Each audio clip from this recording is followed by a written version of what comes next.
Hi ಸ್ನೇಹಿತರೆ, ನಿಮಗೋಸ್ಕರವಾಗಿ ದ್ವಿತೀಯ P U C ಇತಿಹಾಸದಲ್ಲಿ ಇವತ್ತು ಬಹಳ ಇಂಪಾರ್ಟೆಂಟ್ ಆಗಿರ್ತಕ್ಕಂಥ ಪಾರ್ಟ್ 1 ಮಾಡ್ತಾ ಇದ್ವಿ. ಅದರಲ್ಲೂ ಬಹಳ ಮುಖ್ಯವಾಗಿ ನೀವೆಲ್ಲ ಎಂಜಾಯ್ ಮಾಡ್ತಾ ಇರ್ತಕ್ಕಂತಹ ಸಮಗ್ರ ಪಾಠ ವಿವರಣೆ ಮತ್ತು ಪ್ರಶ್ನೋತ್ತರ ವಿಶ್ಲೇಷಣೆ ಕೂಡ ಮಾಡ್ತೀವಿ. ಅದರಲ್ಲೂ ಇಂಪಾರ್ಟೆಂಟಾಗಿ ದ್ವಿತೀಯ ಪಿ ಯು ಸಿ ಮತ್ತು ಆ ಸಮರ್ಥ ಒಂದು ವಿದ್ಯಾರ್ಥಿಗಳೇನಿದ್ದಾರೆ ಅವರ ಒಂದು ಪರೀಕ್ಷೆಗೆ ಸಹಾಯಾರ್ಥವಾಗಿ ಇದು ನಡೀತಾ ಇದೆ. ಸೊ ಯಾರ್ಯಾರು ಇದುವರೆಗೂ ಕೂಡ ನಮ್ಮ ಚಾನಲ್ನ ಸಬ್ಸ್ಕ್ರೈಬ್ ಮಾಡಿಲ್ಲ, ದಯವಿಟ್ಟು ಸಬ್ಸ್ಕ್ರೈಬ್ ಮಾಡ್ಕೊಳ್ಳಿ. ತುಂಬ ಅದ್ಭುತವಾಗಿರ್ತಕ್ಕಂಥ ವಿಚಾರಗಳನ್ನು ನಿಮಗೋಸ್ಕರ ತರ್ತಾ ಇದ್ದೀವಿ, ಅದನ್ನು ನೀವು ಎಂಜಾಯ್ ಮಾಡ್ಬೋದು. ಇವತ್ತಿನ ನಮ್ಮ ಪಾಠ ಅಧ್ಯಾಯ 3 ಪ್ರಾಚೀನ ಯುಗದ ನಂತರ ಬರ್ತಾ ಇದೆ. ಸಿಂಧೂ ನಾಗರಿಕತೆಯನ್ನು ಮಾತಾಡ್ತಾ ಇದ್ದೀವಿ. ನೆನ್ಪಿಟ್ಕೊಳ್ಳಿ ಸ್ನೇಹಿತರೆ, ಇದು ಸಿಂಧೂ ನಾಗರಿಕತೆಯ ಬಹಳ ಇಂಪಾರ್ಟೆಂಟ್ ಆಗಿರ್ತಕ್ಕಂಥ ಟಾಪಿಕ್ಕು. ಕಾಂಪಿಟೇಟಿವ್ ಎಕ್ಸಾಮ್ಸ್ ಬೇಸಲ್ಲಿ ಇನ್ನೂ ಡೀಪ್ ಆ್ಯಂಡ್ ಡೆಪ್ತ್ ಇರಬೇಕು, ಬಟ್ ನಿಮ್ಮ ಪುಸ್ತಕಕ್ಕೆ ಬಹಳ ಸಿಂಪಲ್ಲಾಗಿ ಈ ಪಾಠವನ್ನು ಕೊಟ್ಟಿದ್ದಾರೆ. ಸೊ ಬನ್ನಿ ಇವತ್ತಿನ ನಮ್ಮ ಸಿಂಧೂ ನಾಗರಿಕತೆ ವಿಚಾರವನ್ನು ನೋಡೋಣ. ಬಹಳ ಇಂಪಾರ್ಟೆಂಟ್ ಆಗಿರ್ತಕ್ಕಂಥ ನಾಗರಿಕತೆ ನೋಡಿ. ಈ ಒಂದು ಮ್ಯಾಪ್ ನೋಡಿದ ತಕ್ಷಣ ನಿಮಗೆ ಗೊತ್ತಾಗುತ್ತೆ ಸಿಂಧೂ ನಾಗರಿಕತೆಯ ಬಹಳ ಇಂಪಾರ್ಟೆಂಟ್ ಆಗಿರ್ತಕ್ಕಂಥದ್ದು. ಅದರಲ್ಲೂ ಕೂಡ ನಿಮಗೆ ಗೊತ್ತಿದೆ, ರಿವರ್ ಸಿಂಧೂ ನದಿ ಹುಟ್ಟತಕ್ಕಂತಹ ಜಾಗದಿಂದ ಶುರುವಾದರೆ ನೋಡಿ, ಮೌಂಟ್ ಕೈಲಾಸ ಶ್ರೇಣಿಗಳಲ್ಲಿ ಚಮೋಯಂಗ್ ಡಂಗ್ ಅನ್ನೋ ಪ್ರದೇಶಗಳಲ್ಲಿ ಈ ಕಡೆಯಿಂದ ನಮಗೆ ಬ್ರಹ್ಮಪುತ್ರ ಹೋದರೆ ಮತ್ತು ಇಲ್ಲಿಂದ ಗಂಗಾ, ಈ ಕಡೆಯಿಂದ ಸಿಂಧೂ ನದಿ ಹೊರಡುತ್ತೆ. ಈ ಸಿಂಧೂ ನದಿ ಈ ಮುಖಾಂತರವಾಗಿ ಹರಿದು ಮುಂದೆ ಕರಾಚಿನಲ್ಲಿ ಅದು ಅರಬ್ಬಿ ಸಮುದ್ರವನ್ನು ಸೇರುತ್ತೆ. ಹೀಗೆ ಹೊರಟೋಗಿರ್ತಕ್ಕಂತಹ ಸಿಂಧೂ ನದಿಗೆ 5 ಉಪನದಿಗಳು ಕೂಡ ಜಾಯಿನ್ ಆಗ್ತವೆ. ಹೀಗೆ 5 ಉಪನದಿಗಳು ಮುಂದೆ ಹೋಗಿ ಪಾಕಿಸ್ತಾನದಲ್ಲಿ ಸಿಂಧೂ ನದಿಯನ್ನು ಸೇರ್ಕೊಳ್ತವೆ. ಈ ಒಂದು ಸಿಂಧೂ ನದಿಯ ಮೇಲ್ಭಾಗದಲ್ಲಿ ಇರ್ತಕ್ಕಂಥ ಅನೇಕ ಸ್ಥಳಗಳಲ್ಲಿ ಈ ನಾಗರಿಕತೆ ಒಂದು ನೆಲೆಸಿತ್ತು ಅಂತ ಹೇಳಲಾಗತ್ತೆ. ಹಾಗಾಗಿ ಇದು ಇಂಪಾರ್ಟೆಂಟಾಗಿ ಬಹಳಷ್ಟು ಆಧಾರಗಳು ಈ ಭಾಗದಲ್ಲಿ ಸಿಕ್ಕಿರೋದ್ರಿಂದಾಗಿ ಇದನ್ನು ಸಿಂಧೂ ನಾಗರಿಕತೆ ಅಂತ ಕೂಡ ಕರೀತಾರೆ. ನೆನಪಿರಲಿ, ಕಾಶ್ಮೀರದ ಮಾಂಡು ಪ್ರದೇಶದಿಂದ ಹಿಡಿದ್ರೆ ದಖನ್ನಲ್ಲಿ ಬರ್ತಕ್ಕಂಥ ದೈಮಾಬಾದ್ ಅನ್ನೋ ಪ್ರದೇಶ ಬರುತ್ತೆ, ಅಲ್ಲಿಯವರೆಗಿರುತ್ತೆ. ಮತ್ತು ಪಾಕಿಸ್ತಾನ್ ಪಂಜಾಬಿಂದ ಹಿಡಿದು ಉತ್ತರ ಪ್ರದೇಶದ ಆಲಮ್ಗೀರ್ಪುರದವರೆಗೇನಿದೆ, ಇಷ್ಟು ವಿಸ್ತಾರವಾದ ಪ್ರದೇಶದಲ್ಲಿ ಈ ನಾಗರಿಕತೆ ನೆಲೆಸಿತ್ತು. ಹಾಗಾಗಿ ಈ ನಾಗರಿಕತೆ ಬಗ್ಗೆ ಬಹಳ ಸುಂದರವಾಗಿ ಬಹಳಷ್ಟು ಉತ್ಖನನಗಳಾಗಿದೆ. ಸ್ನಾನದ ಕೊಳ ಇರ್ಬೋದು, ಉಗ್ರಾಣಗಳು, ಆಭರಣಗಳಿರ್ಬೋದು, ಮತ್ತು ಆಗಿನ ಕಾಲದ ಸಂಸ್ಕೃತಿ ವಿಚಾರಗಳಿರ್ಬೋದು, ಅದನ್ನೆಲ್ಲ ನಾವು ಈ ಪಾಠದಲ್ಲಿ ಭಾಳ ಕ್ಲೀನಾಗಿ ಅಧ್ಯಯನ ಮಾಡ್ತೀವಿ. ಬನ್ನಿ ಈ ಒಂದು ಸಿಂಧೂ ನಾಗರಿಕತೆ ಬಗ್ಗೆ ನಾವು ತಿಳ್ಕೊಳ್ಳೋಣ. ಪ್ರಶ್ನೆ ಒಂದು ಈ ರೀತಿ ಬರ್ಬೋದು: ಭಾರತದ ಪ್ರಾಚೀನ ನಾಗರಿಕತೆ ಯಾವುದು ಅನ್ನುವಂಥ ಪ್ರಶ್ನೆ. ತಮಗೆಲ್ಲ ಗೊತ್ತಿದೆ, ಭಾರತದ ಪ್ರಾಚೀನ ನಾಗರಿಕತೆ ಯಾವುದು ಅಂತೇಳಿ ಬಂದ ತಕ್ಷಣ ಎಲ್ಲಿಯವರೆಗೆ ನಮ್ಮ ಉತ್ತರ ವೇದಗಳ ಕಾಲದ ಆಗಿತ್ತು ಮತ್ತು ಯಾವಾಗ ನಾವು ಸಿಂಧೂ ನಾಗರಿಕತೆ ಅಂದ್ಕೊಂಡ್ವಿ ಅಂತ. ಪ್ರಾಚೀನ ಭಾರತ ಇತಿಹಾಸದಲ್ಲಿ ನಾವು ನೋಡಿದ್ವಿ, ಭಾರತಕ್ಕೆ ಮೊದಲ ನಾಗರಿಕತೆ ವೇದಗಳ ಕಾಲದ ನಾಗರಿಕತೆನೇ ಅಂತ ಅಂದ್ಕೊಂಡಿದ್ವಿ. ಇಲ್ಲಿಯವರೆಗೆ 1920ರವರೆಗೂ ಹಾಗೆ ಅಂದ್ಕೊಂಡಿದ್ವಿ. ಯಾಕೆ ಅಂತಂದರೆ ಈ ನಾಗರಿಕತೆಯ ಅಸ್ತಿತ್ವ ನಮಗೆ ಕಂಪ್ಲೀಟಾಗಿ ಇದರ ಆಧಾರಗಳು ಸಿಗೋವರೆಗೂ ಹಾಗೆ ಅಂದ್ಕೊಂಡಿದ್ವಿ. 1853ರಿಂದ ಇದರ ಕುರುಹುಗಳು ಭಾರತದಲ್ಲಿ ಸಿಗೋದಕ್ಕೆ ಶುರುವಾದಾಗ ಇದಕ್ಕೆ ಒಂದು ಉತ್ತಮವಾದಂಥ ವೇದಿಕೆಯನ್ನು ಹಾಕ್ಕೊಡ್ಲಿಕ್ಕೆ 1904ರಲ್ಲಿ ಪ್ರಾಕ್ತನ ಶಾಸ್ತ್ರ ಏನು ಬಂತು ಇಲಾಖೆ, archaeological survey of India, lord Curzon ಏನದನ್ನು ಸ್ಥಾಪನೆ ಮಾಡ್ದ. ಅವಾಗಿಂದ ನಮಗೆ ಅನ್ನಿಸ್ತಕ್ಕೆ ಶುರುವಾಯಿತು, ಭಾರತದ ಪ್ರಾಚೀನ ನಾಗರಿಕತೆ ವೇದಗಳ ಕಾಲದ ನಾಗರಿಕತೆ ಅಲ್ಲ, ಅದಕ್ಕಿಂತಲೂ ಹಿಂದೆ ಭಾರತದಲ್ಲಿ ನಾಗರಿಕತೆ ವಲಯ ಇತ್ತು ಅಂತ. ಹಾಗಾಗಿ ಕೆಲವರು ಹರಪ್ಪ ನಾಗರಿಕತೆ ಅಂದರು, ಮೊಹೆಂಜೋದಾರೋ ಅಂದರು. ಮೂಲತಃ ಅದನ್ನು ಸಿಂಧೂ ನಾಗರಿಕತೆ ಅಂತಲೇ ಕರೆದ್ರು. ಯಾಕೆಂದರೆ ಸಪ್ತ ಸಿಂಧೂ ಪ್ರದೇಶಗಳ ವ್ಯಾಪ್ತಿಯಲ್ಲಿ, ಅಂದರೆ ಸಿಂಧು ಮತ್ತು ಅದರ ಉಪನದಿಗಳ ವ್ಯಾಪ್ತಿಯಲ್ಲಿ ನಾಗರಿಕತೆ ಇದ್ದಿದ್ದರಿಂದ ಇದನ್ನು ಹಾಗೆ ಕರೆದ್ರು. ಮೆಸ್ಪಟೋಮಿಯಾ ಏನು ಹಾಗಾದರೆ ಅಂದರೆ, ಸಿಂಧೂ ನಾಗರಿಕತೆಯ ಸಮಕಾಲೀನ ನಾಗರಿಕತೆ ಯಾವುದು ಅಂದರೆ ಮೆಸ್ಪಟೋಮಿಯಾ ನಾಗರಿಕತೆ. ಆಧುನಿಕ ನಾಗರಿಕತೆಗಳಲ್ಲಿ ಗ್ರೀಕ್ ನಾಗರಿಕತೆ, ಇಂಕಾ ನಾಗರಿಕತೆ, ಅಜ್ಟೆಕ್ ನಾಗರಿಕತೆ ಇವೆಲ್ಲ ಬರ್ತವೆ. ಈ ಇಂಕಾ ನಾಗರಿಕತೆಗಳೆಲ್ಲ ಲ್ಯಾಟಿನ್ ಅಮೇರಿಕನ್ ಪ್ರದೇಶದ ಮೆಕ್ಸಿಕೋ ಪ್ರದೇಶಗಳಿಗೆ ಸಂಬಂಧಪಡುತ್ತೆ. ಹಾಗಾಗಿ ಮೆಸ್ಪಟೋಮಿಯಾ ಅನ್ನೋದು ಇರಾಕಿಗೆ ಸಂಬಂಧಪಡುತ್ತೆ. ಇವೆರಡು ಭಾರತಕ್ಕೆ ಸಂಬಂಧಪಟ್ಟಂಥ ನಾಗರಿಕತೆ. ಹಾಗಾಗಿ ಭಾರತದ ಪ್ರಾಚೀನ ನಾಗರಿಕತೆ ಯಾವುದು ಅಂತ ಬಂದರೆ ಅದು ಸಿಂಧೂ ನಾಗರಿಕತೆ ಆಗಿರುತ್ತೆ. ಹಾಗಾಗಿ ಸಿಂಧೂ ನಾಗರಿಕತೆ ಆತ್ತಿನ ಕಾಲಕ್ಕೆ ಭಾಳಷ್ಟು ಸಮಕಾಲೀನ ನಾಗರಿಕತೆಗಳಿದ್ವು. ಭಾರತದಲ್ಲಿ ಸಿಂಧೂ ನಾಗರಿಕತೆ ಇದ್ದಾಗ ಮತ್ತೊಂದು ಕಡೆ ಈಜಿಪ್ಟ್ ನಾಗರಿಕತೆ ಇತ್ತು, ಮೆಸ್ಪಟೋಮಿಯಾ ಇತ್ತು, ಚೀನಾ ನಾಗರಿಕತೆಯೂ ಕೂಡ ಇತ್ತು. ಯಾಕೆಂತಂದರೆ ಈ ನಾಗರಿಕತೆಗಳು ಆ ಕಾಲೀನ ಸಮಕಾಲೀನ ನಾಗರಿಕತೆಗಳೇ ಆಗಿದ್ವು. ಭಾರತದ ಈ ನಾಗರಿಕತೆಯು ಕೂಡ ಈ ಕಡೆ ಮೆಸ್ಪಟೋಮಿಯಾ ನಾಗರಿಕತೆಯು ಸಂಬಂಧ ಹೊಂದಿತ್ತು, ಮತ್ತು ಈಜಿಪ್ಟ್ ನಾಗರಿಕತೆಗೂ ಆಫ್ರಿಕನ್ ಕಾಂಟಿನೆಂಟ್ನ ಸಂಬಂಧವೂ ಹೊಂದಿತ್ತು, ಮತ್ತು ಕೋಲ್ಕತ್ತಾ ತಾಮ್ರಲಿಪ್ತಿ ಬಂದರುಗಳ ಮೂಲಕ ಚೀನಾ ನಾಗರಿಕತೆಯ ಸಂಬಂಧವನ್ನು ಕೂಡ ಹೊಂದಿತ್ತು. ಇವೆಲ್ಲ ಸಂಬಂಧಗಳು ನಮಗೆ ಗೊತ್ತಾಗತ್ತೆ ಇಲ್ಲಿ ಬಳಸಿರ್ತಕ್ಕಂಥ ಮುದ್ರೆಗಳು ಪ್ಲಸ್ ವ್ಯಾಪಾರದ ದೃಷ್ಟಿಯಿಂದ ಇಲ್ಲಿ ನಮಗೆ ಈ ನಾಗರಿಕತೆಗಳು ಸಮಕಾಲೀನ ನಾಗರಿಕತೆಗಳಾಗಿದ್ವು ಅನ್ನೋದಕ್ಕೆ ನಮಗೆ ಆಧಾರ ಸಿಗ್ತದೆ. ಹಾಗಾದರೆ ಭಾರತದ ಸಿಂಧೂ ನಾಗರಿಕತೆಯ ಸಮಕಾಲೀನ ನಾಗರಿಕತೆಗಳು ಯಾವುದು ಅಂತ ಕೇಳಿದ್ರೆ ಇಂಪಾರ್ಟೆಂಟು, ಆಲ್ರೆಡಿ ಪರೀಕ್ಷೆಗೆ ಬಂದಿದೆ, ನೆನ್ಪಿಟ್ಕೊಳ್ಳಿ. ಈಜಿಪ್ಟ್ ನಾಗರಿಕತೆ, ಮೆಸ್ಪಟೋಮಿಯಾ ನಾಗರಿಕತೆ, ಚೀನಾ ನಾಗರಿಕತೆಯನ್ನು ಸಿಂಧೂ ನಾಗರಿಕತೆಯ ಸಮಕಾಲೀನ ನಾಗರಿಕತೆಗಳು ಅಂತಲೂ ಕೂಡ ಕರೀತಾರೆ. ಸೊ ನೆಕ್ಸ್ಟ್ ಬಂದರೆ ಸಿಂಧೂ ನಾಗರಿಕತೆ ಪತ್ತೆ ಆಗಿದ್ದು ಹೇಗೆ ಅನ್ನೋದು. ಬಟ್ ಇದು ಹೆಂಗೆ ಪತ್ತೆ ಆಯಿತು ಈ ನಾಗರಿಕತೆ ಅನ್ನೋದು ನಾವು ಇಂಪಾರ್ಟೆಂಟಾಗಿ ನೋಡಬೇಕಾಗುತ್ತೆ. ಈ ನಾಗರಿಕತೆ ಹೆಂಗೆ ಪತ್ತೆ ಆಯಿತು ಅಂತ ನೋಡಿ. ಈ ನಾಗರಿಕತೆ ಪತ್ತೆ ಆಗಿದ್ದು 1856ರಲ್ಲಿ. 1856ರಲ್ಲಿ ಭಾರತದಲ್ಲಿ ರೈಲು ಮಾರ್ಗವನ್ನು ಹಾಕಬೇಕಾದ ಸಂದರ್ಭ. ಯಾವಾಗ ಭಾರತದ ಗವರ್ನರ್ ಜನರಲ್ ಆಗಿ 48ರಿಂದನೂ ಕೂಡ ಡಾಲ್ಹೌಸಿ ಇದ್ದ. ಓಕೆ, ಈ ಡಾಲ್ಹೌಸಿಯನ್ನು ಆಧುನಿಕ ಭಾರತದ ಒಂದು ಪ್ರೇರಣೆ ಸೃಷ್ಟಿಕರ್ತ ಅಂತಲೂ ಕರೀತಾರೆ. ಅದು ಬ್ರಿಟಿಷ್ ಇತಿಹಾಸಕಾರರು ಹಾಗೆ ಕರೆಯೋದು. ಆಗಿನ ಕಾಲಕ್ಕೆ ಭಾರತಕ್ಕೆ ಭಾಳಷ್ಟು ಆಧುನಿಕ ಸೌಲಭ್ಯಗಳನ್ನು ಹಾಕ್ಕೊಟ್ಟಿದ್ದು ಇವನೇ. ಹಾಗಾಗಿ ಭಾರತದಲ್ಲಿ 1853ರಿಂದ ಭಾರತದಲ್ಲಿ ರೈಲು ಮಾರ್ಗಗಳು ಶುರುವಾಗಿತ್ತು.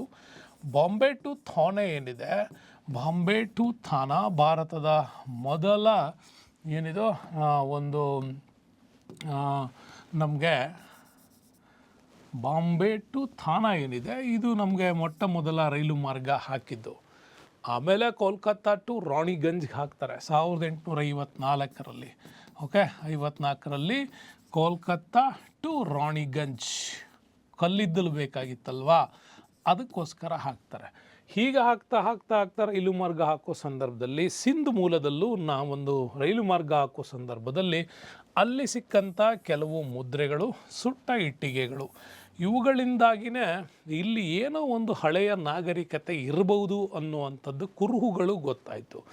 ಹೀಗೆ ಗೊತ್ತಾದಾಗಲೇ 1862ರಲ್ಲಿ ಜನರಲ್ ಕನ್ನಿಂಗ್ ಹ್ಯಾಮ್ ಹಲವು ರೀತಿಯ ಮುದ್ರೆಗಳನ್ನು ಆತ ಪತ್ತೆ ಮಾಡ್ದ. ಆದರೆ ಪತ್ತೆ ಮಾಡಿದ್ದೇನೋ ಆಯಿತು, ಬಟ್ ಅವು ನಿರ್ದಿಷ್ಟವಾಗಿ ಏನು ಅನ್ನೋದ್ರ ಬಗ್ಗೆ ಚರ್ಚೆಗಳು ನಡೀತಾನೇ ಇತ್ತು. ಆದರೂ ಆ ಚರ್ಚೆಗಳ ಒಂದು ಪರಿಣಾಮ ಮುಂದೆ ಭಾರತದಲ್ಲಿ ಬಹಳಷ್ಟು ಒಂದು ಪರಿಣಾಮಕ್ಕೆ ಕಾರಣ ಆಯಿತು. ಹಾಗಾಗಿ ಭಾರತೀಯ ಪುರಾತತ್ವ ಇಲಾಖೆ ಸೃಷ್ಟಿಯಾಗುವಷ್ಟು ಮಟ್ಟಿಗೆ ಅದು ತನ್ನ ಪ್ರಭಾವವನ್ನು ಬೀರಿತ್ತು. ಹಾಗಾಗಿ ಭಾರತೀಯ ಪುರಾತತ್ವ ಇಲಾಖೆ ಯಾವ ವರ್ಷ ಸ್ಥಾಪನೆ ಮಾಡಲಾಯಿತು ಅಂತ ಕೇಳ್ತಾರೆ. ನೆನ್ಪಿಟ್ಕೊಳ್ಳಿ, 1904. ಲಾರ್ಡ್ ಕರ್ಜನ್ ಭಾರತದಲ್ಲಿ ಗವರ್ನರ್ ಜನರಲ್ ಆಗಿದ್ದಂಥ ಸಂದರ್ಭ. ಸೊ ಈ ಸಂದರ್ಭದಲ್ಲೇ ಭಾರತೀಯ ಪುರಾತತ್ವ ಇಲಾಖೆ ಸ್ಥಾಪನೆ ಆಗುತ್ತೆ. ಹಾಗೆ ಸ್ಥಾಪಿಸಿದ ನಂತರ ಆ ಭಾರತದಲ್ಲಿ ಭಾಳಷ್ಟು ಸಂಶೋಧನೆಗಳನ್ನು ಮಾಡೋದಕ್ಕೆ ಮುಂದಾಗ್ತಾರೆ. 1920ರ ದಶಕದಲ್ಲಿ ಪುರಾತತ್ವ ಇಲಾಖೆಯಲ್ಲಿ ಆಗಿನ ಮಹಾನಿರ್ದೇಶಕನಾಗಿದ್ದವನೇ ಸರ್ ಜಾನ್ ಮಾರ್ಷಲ್. ಇವನಿಗೆ ಭಾರತೀಯ ಕಲೆ, ಸಂಸ್ಕೃತಿ ಮತ್ತು ಇಲ್ಲಿನ ಸಂಸ್ಕೃತ ಭಾಷೆಯ ಮೇಲಿನ ಅಪಾರವಾದಂತಹ ಆ ಒಂದು ವಿಷಯ ತಿಳ್ಕೋಬೇಕು ಅನ್ನೋ ವ್ಯಾಮೋಹ. ಬೆಂಗಾಲ್ ಏಷ್ಯಾಕ್ ಸೊಸೈಟಿನಲ್ಲೂ ಕೂಡ ಇವನು ಬಹಳಷ್ಟು ಕೆಲಸಗಳನ್ನು ಮಾಡಿದ್ದ. ಇಲ್ಲಿನ ಪುಸ್ತಕಗಳನ್ನು ಓದೋದಕ್ಕಾಗಿಯೇ ವಾರಣಾಸಿಗಳಿಗೆ ಎಲ್ಲ ಭೇಟಿ ಕೊಟ್ಟಿದ್ದ. ಈ ಸಂದರ್ಭದಲ್ಲೇ ಅವನನ್ನು ಭಾರತೀಯ ಪುರಾತತ್ವ ಇಲಾಖೆಗೆ ನಿರ್ದೇಶಕರನ್ನಾಗಿ ಮಾಡಿದಾಗ ಸಿಕ್ಕಿರೋ ಎಲ್ಲ ಕುರುಹುಗಳನ್ನು ಆತ ಆಧಾರವಾಗಿಟ್ಕೊಂಡು ಒಂದು ಹೊಸ ಪ್ರಬಂಧ ಅಂದರೆ ಒಂದು ಲೇಖನವನ್ನು ಆತ ಪ್ರಕಟ ಮಾಡ್ತಾನೆ. ಆ ಲೇಖನ ಪ್ರಕಟ ಮಾಡಿದ್ದು ಅವನು ಲಂಡನ್ನಲ್ಲಿ. ನೆನ್ಪಿಟ್ಕೊಳ್ಳಿ, ಅವನು ಆ ಲೇಖನವನ್ನು ಪ್ರಕಟ ಮಾಡೋದು ಲಂಡನ್ನಲ್ಲಿ. ಲಂಡನ್ ನ್ಯೂಸ್ ಪೇಪರ್ಗೆ ಅವನೊಂದು ಲೇಖನ ಬರೀತಾನೆ. ಅದು ಇಲಿಸ್ಟ್ರೇಟೆಡ್ ಲಂಡನ್ ನ್ಯೂಸ್ ಪತ್ರಿಕೆಗೆ ಅವನು ಕೊಟ್ಟಂಥ ಲೇಖನ. ಸೊ ಈ ಲೇಖನವೇ ಇಡೀ ಪ್ರಪಂಚಕ್ಕೆ ಜಗಜ್ಜಾಹೀರಾಯಿತು. ಭಾರತದ ಮೂಲ ನಾಗರಿಕತೆ ಸಿಂಧೂ ನಾಗರಿಕತೆ ಆಗಿದೆ ಅನ್ನುವಂಥ ವಿಚಾರ ಎಲ್ಲರಿಗೂ ಗೊತ್ತಾಯಿತು. ಇದರಿಂದ ವೇದಗಳ ಕಾಲದ ನಾಗರಿಕತೆಯೇ ಭಾರತದ ನಾಗರಿಕತೆ ಅಂದ್ಕೊಂಡಿದ್ದವ್ರಿಗೆ ಹೊಸ ವಿಷಯವೊಂದು ಅಸ್ತಿತ್ವಕ್ಕೆ ಬಂದಾಗ ಪೂರ್ತಿ ಕುರುಹುಗಳ ಆಧಾರದ ಮೇಲೆ ಈ ನಾಗರಿಕತೆಯ ಸಂಶೋಧನೆಗಳಿಗೆ ಹೆಚ್ಚಿನ ಒಂದು ಒಲವು ಸಿಗೋದಕ್ಕೆ ಶುರುವಾಯಿತು. ಹಾಗೆಯೇ ನಮ್ಮಲ್ಲಿ ಹರಪ್ಪ ಮತ್ತು ಮೊಹೆಂಜೊದಾರೋಗಳನ್ನು ಕಂಡುಹಿಡಿಯೋದಕ್ಕೆ ಶುರು ಮಾಡಿದ್ವಿ. ಹರಪ್ಪವನ್ನು ಯಾರು ಕಂಡುಹಿಡಿದ್ರು, ಮೊಹೆಂಜೊದಾರೋವನ್ನು ಯಾರು ಕಂಡುಹಿಡಿದ್ರು ಅಂತ ಪ್ರತಿ ಬಾರಿ ಎಕ್ಸಾಮ್ಸಲ್ಲಿ ಬರ್ತಾ ಇತ್ತು. ಕಾಂಪಿಟೇಟಿವ್ ಎಕ್ಸಾಮ್ಸಲ್ಲಿ ಪ್ರತಿ ಬಾರಿ ಈಗ ಇನ್ನೊಂದು ಸ್ವಲ್ಪ ಮುಂದೆ ಹೋಗಿದ್ದಾರೆ. ಬಟ್ ಮಾಮೂಲಿ ನಮ್ಮ PUC ಮಕ್ಕಳಿಗೆ ಇವಕ್ಕೆಲ್ಲ ಈ ಪ್ರಶ್ನೆ ಯಾವಾಗಲೂ ಇರ್ತದೆ. ಏನಪ್ಪ, 1921ರಲ್ಲಿ ಡಾಕ್ಟರ್ BR ದಯಾರಾಮ್ ಸಹಾನಿ ಅವರು, RB ಸಹಾನಿ, ದಯಾರಾಮ್ ಸಹಾನಿ ನೆನ್ಪಿಟ್ಕೊಂಡ್ರೆ ಸಾಕು. ಈ ದಯಾರಾಮ್ ಸಹಾನಿ ಅವರು ರಾವಿ ನದಿಯ ದಂಡೆಯ ಮೇಲೆ ಇರ್ತಕ್ಕಂತಹ ಒಂದು ಇಂಪಾರ್ಟೆಂಟ್ ಆಗಿರ್ತಕ್ಕಂಥ ಹರಪ್ಪ ನಿವೇಶನವನ್ನು ಪಾಕಿಸ್ತಾನದಲ್ಲಿರ್ತಕ್ಕಂಥ ಪಶ್ಚಿಮ ಪಂಜಾಬಿನಲ್ಲಿ ಅವರು ಕಂಡುಹಿಡಿತಾರೆ. ಪಂಜಾಬ್ ಅಂದ ತಕ್ಷಣ ನೀವು ಭಾರತದ ಪಂಜಾಬೇ ಅನ್ಕೊಳಂಗಿಲ್ಲ. ಈ ಪಂಜಾಬ್ನ ಭಾಗಗಳು ಇದಿಷ್ಟು ಕೂಡ ಬರ್ತವೆ. ಇದನ್ನು ಭಾರತ ವಿಭಜನೆ ಮಾಡಿದ್ರಲ್ಲ 1947ಗೆ, ರ್ಯಾಡ್ಕ್ಲಿಫ್ ಆಯೋಗ ಏನಾರು ವಿಭಜನೆ ಮಾಡ್ತು. ಆಗ ಇದನ್ನು ನಮ್ಮಲ್ಲಿ ಪಶ್ಚಿಮ ಪಾಕಿಸ್ತಾನ್ ಅಂತ ಕರೆದ್ರು, ಇದನ್ನು ಈಸ್ಟ್ ಪಾಕಿಸ್ತಾನ್ ಅಂತ ಕರೆದ್ರು. ಅಲ್ಲ, ಈಸ್ಟ್ ಪಂಜಾಬು ವೆಸ್ಟ್ ಪಂಜಾಬ್ ಅಂತ ಕರೆದ್ರು. ಪಶ್ಚಿಮ ಪಾಕಿಸ್ತಾನ ಭಾರತ ಪಾಕಿಸ್ತಾನ, ಈ ಕಡೆ ಢಾಕಾ ಭಾಗ ಏನಿದೆಯಲ್ಲ,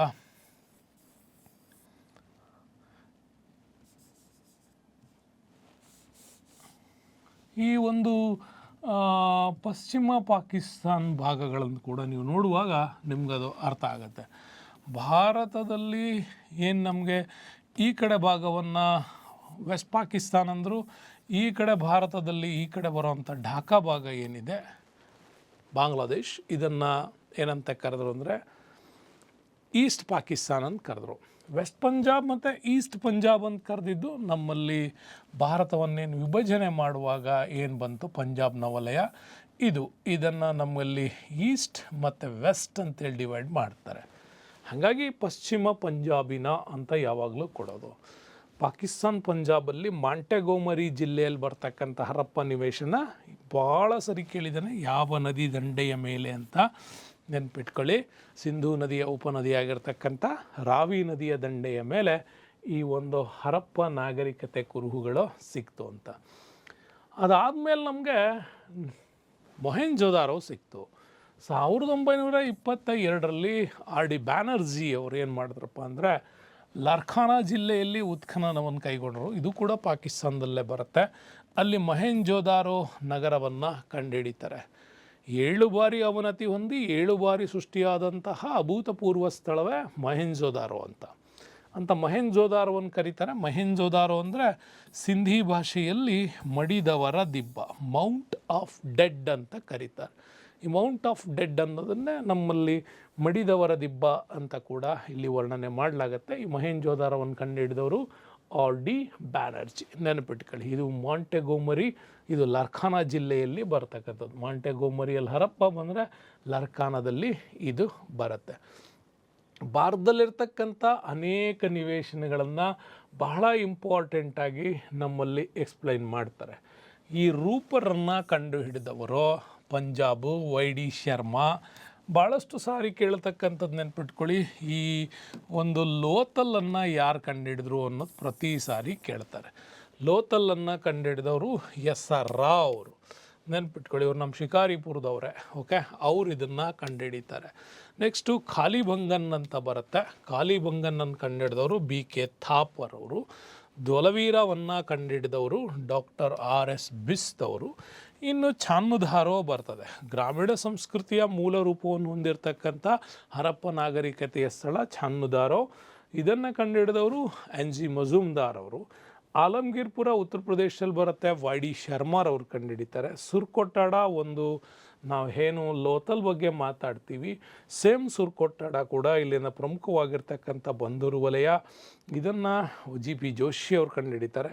ರಂಗ್ಪುರ ಕೋಟ್ ಡಿಜಿ ಇದನ್ನು ಕೂಡ NG ಮಜುಮ್ದಾರ್, FA ಖಾನ್ ಅವರು ಕಂಡುಹಿಡಿತಾರೆ. ಹಾಗಾದರೆ ಇಂಪಾರ್ಟೆಂಟಾಗಿ ನಾವು ನೆನ್ಪಿಟ್ಕೊಳ್ಬೇಕಾಗಿರ್ತಕ್ಕಂಥದ್ದು ಲೋಥಲ್, ಕಾಲಿಬಂಗನ್, ದೊಲವೀರ, ಅದಾದಮೇಲೆ ಆಲಮ್ಗೀರ್ಪುರ್. ಇವು ಸ್ವಲ್ಪ ಇಂಪಾರ್ಟೆಂಟು, ಅವಾಗವಾಗ ಎಕ್ಸಾಮ್ಸಿಗೆ ಬರ್ತಾ ಇರ್ತಾವೆ. ಸೊ ನೆಕ್ಸ್ಟ್ ಬರೋಣ. ಹಾಗಾದರೆ ಈ ಒಂದು ಸಿಂಧೂ ನಾಗರಿಕತೆಯ ಮೂಲ ಎಲ್ಲಿಂದ ಎಲ್ಲಿವರೆಗಿದೆ ಅನ್ನೋದನ್ನು ನಾವು ತಿಳ್ಕೋಬೇಕು. ನೋಡಿ, ಸಿಂಧೂ ನಾಗರಿಕತೆ ಇಷ್ಟು ವಿಶಾಲವಾಗಿ ಕಾಣ್ತಕ್ಕಂಥ ಈ ನಾಗರಿಕತೆ ಭಾರತದಲ್ಲಿ ಬಹಳಷ್ಟು ರೀತಿಯಲ್ಲಿ ಇದು ಎಕ್ಸ್ಟೆಂಡೆಬಲ್ ಅಂತ ಹೇಳ್ಬೋದು. ಅಂದರೆ ನಮಗೆ ಪಶ್ಚಿಮ ಪಾಕಿಸ್ತಾನದಲ್ಲಿ ಒಂದು ಪಂಜಾಬ್ ಭಾಗ ಏನು ಬರುತ್ತೆ, ಈ ಭಾಗ ಇದಿಷ್ಟು ಭಾಗ, ಭಾರತದ ಈ ಭಾಗ ಇದಿಷ್ಟು ಕೂಡ ಒಂದು ಈಸ್ಟ್ ಪಾಕಿಸ್ತಾನ್ ಅಲ್ಲ, ಈಸ್ಟ್ ಪಂಜಾಬ್, ವೆಸ್ಟ್ ಪಂಜಾಬ್ ಅಂತ ಕೂಡ ಹೇಳ್ತೀವಿ. ಅದರಲ್ಲಿ ನಮಗೆ ಮೇಲೆ ಕಾಶ್ಮೀರದ ಭಾಗ ಬರುತ್ತೆ. ಕಾಶ್ಮೀರದಲ್ಲಿ ಮಾಂಡು ಅನ್ನೋ ಪ್ರದೇಶ ಬರುತ್ತೆ. ಇಲ್ಲಿಂದ ಹಿಡಿದು ದಕ್ಷಿಣದಲ್ಲಿ ಮಹಾರಾಷ್ಟ್ರದಲ್ಲಿ ಬರುತ್ತೆ ದೈಮಾಬಾದ್ ಅಂತ, ಮಹಾರಾಷ್ಟ್ರದಲ್ಲಿ ದೈಮಾಬಾದ್ ಅಂತ ಬರುತ್ತೆ. ಅಲ್ಲಿಯವರೆಗೂ ಎಕ್ಸ್ಟೆಂಡಬಲ್ ಇದೆ. ಓಕೆ, ಇನ್ನು ಈ ಕಡೆ ಬಂದರೆ ನಮಗೆ ನೋಡಿ, ಪಂಜಾಬ್ನ ಭಾಗದಿಂದ ಹಿಡಿದುಬಿಟ್ಟು ಇಲ್ಲಿಂದ ಉತ್ತರ ಪ್ರದೇಶದವರೆಗೆ ಬರ್ತಕ್ಕಂಥ ಆಲಮ್ಗೀರ್ಪುರ ಬರುತ್ತೆ. ಇದು ಇಷ್ಟು ಕೂಡ ನಮಗೆ ಈ ರೀತಿ ನಾಗರಿಕತೆ ಉತ್ತರ ಮತ್ತು ದಕ್ಷಿಣದಲ್ಲಿ ಎಕ್ಸ್ಟೆಂಡ್ ಆಗಿರ್ತಕ್ಕಂಥ ನಾಗರಿಕತೆ. ಇದು ಕಂಪ್ಲೀಟಾಗಿ ಉತ್ತರ ಪ್ರದೇಶ ಮತ್ತು ಗುಜರಾತ್ ಈ ಭಾಗದಿಂದ ಇದಿಷ್ಟು ಭಾಗದಲ್ಲಿ ಮಾತ್ರ ಈ ನಾಗರಿಕತೆ ಕುರುಹುಗಳು ನಮಗೆ ಸಿಕ್ಕಿರೋದು. ಇದರ ನಂತರ ಇಲ್ಲಿ ನಾಗರಿಕತೆ ಅವನತಿಯ ನಂತರ ಈ ಜನ ಈ ಕಡೆ ವಲಸೆ ಆಗಿರಬಹುದು ಅಂತ ಕೂಡ ಹೇಳಲಾಗತ್ತೆ. ಅದು ಗಂಗಾ ನದಿಯ ತೀರಕ್ಕೆ ವಲಸೆ ಆಗಿರಬಹುದು ಅಂತ ಹೇಳ್ತಾರೆ. ಬಟ್ ಇದಿಷ್ಟು ಕೂಡ ನಮಗೆ ಸಿಂಧೂ ನಾಗರಿಕತೆಗೆ ಸಂಬಂಧಪಟ್ಟಂಥ ಇಷ್ಟು ಆಧಾರಗಳು ನಮ್ಗೆ ಸಿಗುತ್ತೆ. ನೆನ್ಪಿಟ್ಕೊಳ್ಳಿ, ಎಕ್ಸಾಮ್ಸಿಗೆ ಭಾಳ ಸಾರಿ ನಿಮಗೆ ಈ ಪ್ರಶ್ನೆಗಳು ಬರುತ್ತೆ, ಮ್ಯಾಪಲ್ಲಿ ಗುರುತಿಸಿ ಅಂತ PUC ಮಕ್ಕಳಿಗೆ. ಸೊ ಕಾಲಿಬಂಗನ್ ನೆನ್ಪಿಟ್ಕೊಳ್ಳಿ, ಹರಪ್ಪ ಇಂಪಾರ್ಟೆಂಟು, ಮೊಹೆಂಜೋದಾರೋ ಇಂಪಾರ್ಟೆಂಟ್ ಇದು ನೆನ್ಪಿಟ್ಕೊಳ್ಳಿ, ಲೋಥಲ್ ಹಡಗು ಕಟ್ಟೆ ಕೂಡ ನೆನಪಿಟ್ಕೊಳ್ಳಿ. ಒಂದಿಷ್ಟು ಇಂಪಾರ್ಟೆಂಟ್ ನಿಮಗೆ ಎಕ್ಸಾಮ್ಸಲ್ಲಿ ಪದೇ ಪದೇ ಕೇಳ್ತಾ ಇರ್ತಾನೆ. ಓಕೆ, ಸೊ ನೆಕ್ಸ್ಟ್ ಬರ್ತೀವಿ ಸಿಂಧೂ ನಾಗರಿಕತೆಯ ಜನಾಂಗಗಳ ವಿಚಾರ. ಸಿಂಧೂ ನಾಗರಿಕತೆ ಯಾವ ರೀತಿ ಜನಾಂಗವನ್ನು ಹೊಂದಿದೆ ಅಂತ.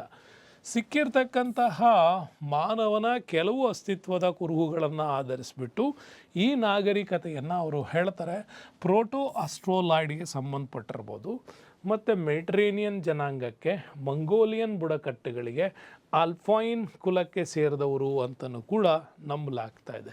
ಹೀಗೆಲ್ಲ ನಂಬೋದಕ್ಕೆ ಕಾರಣ ಏನು ಅಂದರೆ ಸಿಕ್ಕಿರ್ತಕ್ಕಂಥ ಆಧಾರಗಳು ಹೇಳ್ತವೆ. ನಮಗೆಲ್ಲ ಮೊದಲಿಂದ ಆಧಾರ ಗೊತ್ತಿದೆ. ಆಫ್ರಿಕಾದ ಇಥಿಯೋಪಿಯಾ ಭಾಗದಿಂದ ಭಾರತಕ್ಕೆ ಏನಾಗಿದೆ, ಜನಾಂಗ ವಲಸೆ ಆಗಿದೆ ಅಂತ. ಹೀಗೆ ಜನಾಂಗ ವಲಸೆ ಆಗಿರೋದು ನರ್ಮದಾ ನದಿ ತೀರದಿಂದ ಕೆಲವರು ಉತ್ತರಕ್ಕೆ ಪ್ರಯಾಣ ಆಗಿದೆ, ಕೆಲವು ದಕ್ಷಿಣಕ್ಕೆ ಪ್ರಯಾಣ ಆಗಿದೆ ಅಂತ ಕೂಡ ಹೇಳ್ತಾರೆ. ಹೀಗೆ ಪ್ರಯಾಣವಾಗಿರೋದ್ರ ಮುಖಾಂತರವಾಗಿ ಮುಂದೆ ಹೋಗಿ ಚೈನೀಸ್ ಒಂದು ಜನಾಂಗ ಜೊತೆ ಮಿಕ್ಸ್ ಆಗಿರುವ ಸಂಭವವೂ ಇದೆ ಅಂತ. ಹಾಗಾಗಿ ಪ್ರೋಟೋ ಆಸ್ಟ್ರೋಲಾಯ್ಡು, ಮೆಡಿಟರೇನಿಯನ್ನು, ಮಂಗೋಲಿಯನ್ನು, ಆಲ್ಫೈನ್ ಕುಲಕ್ಕೆ ಸೇರಿದವರು ಅಂತ ಇದರ ಆಧಾರವನ್ನು ಇಟ್ಕೊಂಡು ನಮ್ಮಲ್ಲಿ ಇತಿಹಾಸ ತಜ್ಞರು ಮತ್ತು ಭೂಗೋಳಶಾಸ್ತ್ರಜ್ಞರು ಅದರ ವಿವರಣೆಯನ್ನು ಕೊಡ್ತಾರೆ. ಹಾಗಾದರೆ ಸಿಂಧೂ ನಾಗರಿಕತೆಯ ಇಂಪಾರ್ಟೆಂಟು ನಗರ ಯೋಜನೆ ಹೇಗಿತ್ತು ಅಂತ ತಿಳ್ಕೋಬೇಕಾಗತ್ತೆ. ಸ್ನೇಹಿತರೆ, ಸಿಂಧೂ ನಾಗರಿಕತೆಯ ನಗರ ಯೋಜನೆ ಬಹಳ ಇಂಪಾರ್ಟೆಂಟ್ ಆಗಿರ್ತಕ್ಕಂಥ ನಗರ ಯೋಜನೆ. ನೋಡಿ, ಎಲ್ಲ ನಾಗರಿಕತೆಗಳು ಗ್ರಾಮೀಣ ನಾಗರಿಕತೆಯಿಂದ ಹೊರಟ್ರೆ ಭಾರತ ದೇಶದಲ್ಲಿ ನಗರ ಯೋಜನೆಯಿಂದ ನಮ್ಮಲ್ಲಿ ನಾಗರಿಕತೆ ಆರಂಭ ಆಗಿರೋದು ಕಾಣುತ್ತೆ. ಬಹಳ ಉತ್ಕೃಷ್ಟವಾಗಿರ್ತಕ್ಕಂಥ ನಾಗರಿಕತೆ ಮತ್ತು ಭಾಳ ಉನ್ನತ ಸ್ಥಿತಿ ಮತ್ತು ಅಭಿವೃದ್ಧಿ ಹೊಂದಿರತಕ್ಕಂಥ ಜೀವನವನ್ನು ನಡೆಸ್ತಾ ಇದ್ರು ಅನ್ನೋದು ಗೊತ್ತಾಗುತ್ತೆ.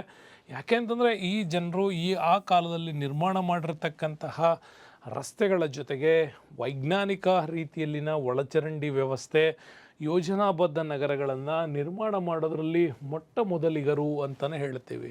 ಹಾಗಾಗಿ ಈ ನಾಗರಿಕತೆ ಬಹಳಷ್ಟು ಪ್ರಮಾಣದಲ್ಲಿ ನಗರ ಯೋಜನೆಗಳ ಮೇಲೆ ಭಾಳಷ್ಟು ಕಾನ್ಸಂಟ್ರೇಟ್ ಮಾಡಿದೆ. ಜೊತೆಗೆ ಸಿಂಧೂ ನಗರಗಳನ್ನು ನೀವು ನೋಡಿದ್ರೆ ಒಂದು ಬ್ಲೂ ಪ್ರಿಂಟ್ ಥರನೇ ಇದೆ. ಎಲ್ಲವೂ ಪಕ್ಕಾ ಕರೆಕ್ಟಾಗಿ ಒಂದೇ ಮಾದರಿಯ ಪ್ಲ್ಯಾನನ್ನು ಹೊಂದಿದ್ರ ಮೇಲೆ ಈ ನಗರಗಳನ್ನು ನಿರ್ಮಾಣ ಮಾಡಲಾಗಿದೆ. ತುಂಬ ಆಶ್ಚರ್ಯಕರವಾಗಿರ್ತಕ್ಕಂಥ ವಿಚಾರವೂ ಹೌದು. ಸಾಮಾನ್ಯವಾಗಿ ಕೆಲವು ನಗರಗಳು ಪಶ್ಚಿಮದ ಎತ್ತರದ ಪೀಠದ ಮೇಲೆ ನಿರ್ಮಿತ ಹೊಂದಿದ್ರೆ ಪೂರ್ವಕ್ಕೆ ಜನವಸತಿ ಪ್ರದೇಶಗಳನ್ನು ಕಟ್ಟುವಂಥದ್ದಿದೆ. ಮತ್ತು ಅವೆರಡರ ಸುತ್ತಲೂ ಇಟ್ಟಿಗೆಗಳಿಂದ ಬೃಹತ್ ಆಗಿರ್ತಕ್ಕಂಥ ಗೋಡೆಗಳನ್ನು ನಿರ್ಮಾಣ ಮಾಡಿದ್ದಾರೆ. ಮತ್ತು ಪುರದರ್ಗವಿಲ್ಲದ ನಗರಗಳು ಎತ್ತರದ ದಿಣ್ಣೆಗಳ ಮೇಲೆ ಕಂಡು ಬರತಕ್ಕಂಥದ್ದಿದೆ. ಸೊ ಈ ರೀತಿಯಲ್ಲಿ ನಗರಗಳನ್ನು ಬಹಳ ಸ್ಪಷ್ಟವಾಗಿ ನಿರ್ಮಾಣ ಮಾಡಿದ್ದಾರೆ. ನೆನಪಿಟ್ಕೊಳ್ಳಿ, ಕೆಲವು ನಗರಗಳು ಇಲ್ಲಿ ಹೇಳ್ತಾನೆ ಪಶ್ಚಿಮಕ್ಕೆ ಎತ್ತರದ ಪೀಠದ ಮೇಲೆ ನಿರ್ಮಾಣವಾಗಿರುವ ಪುರದುರ್ಗಗಳನ್ನು ಹೊಂದಿದೆ ಅಂತ.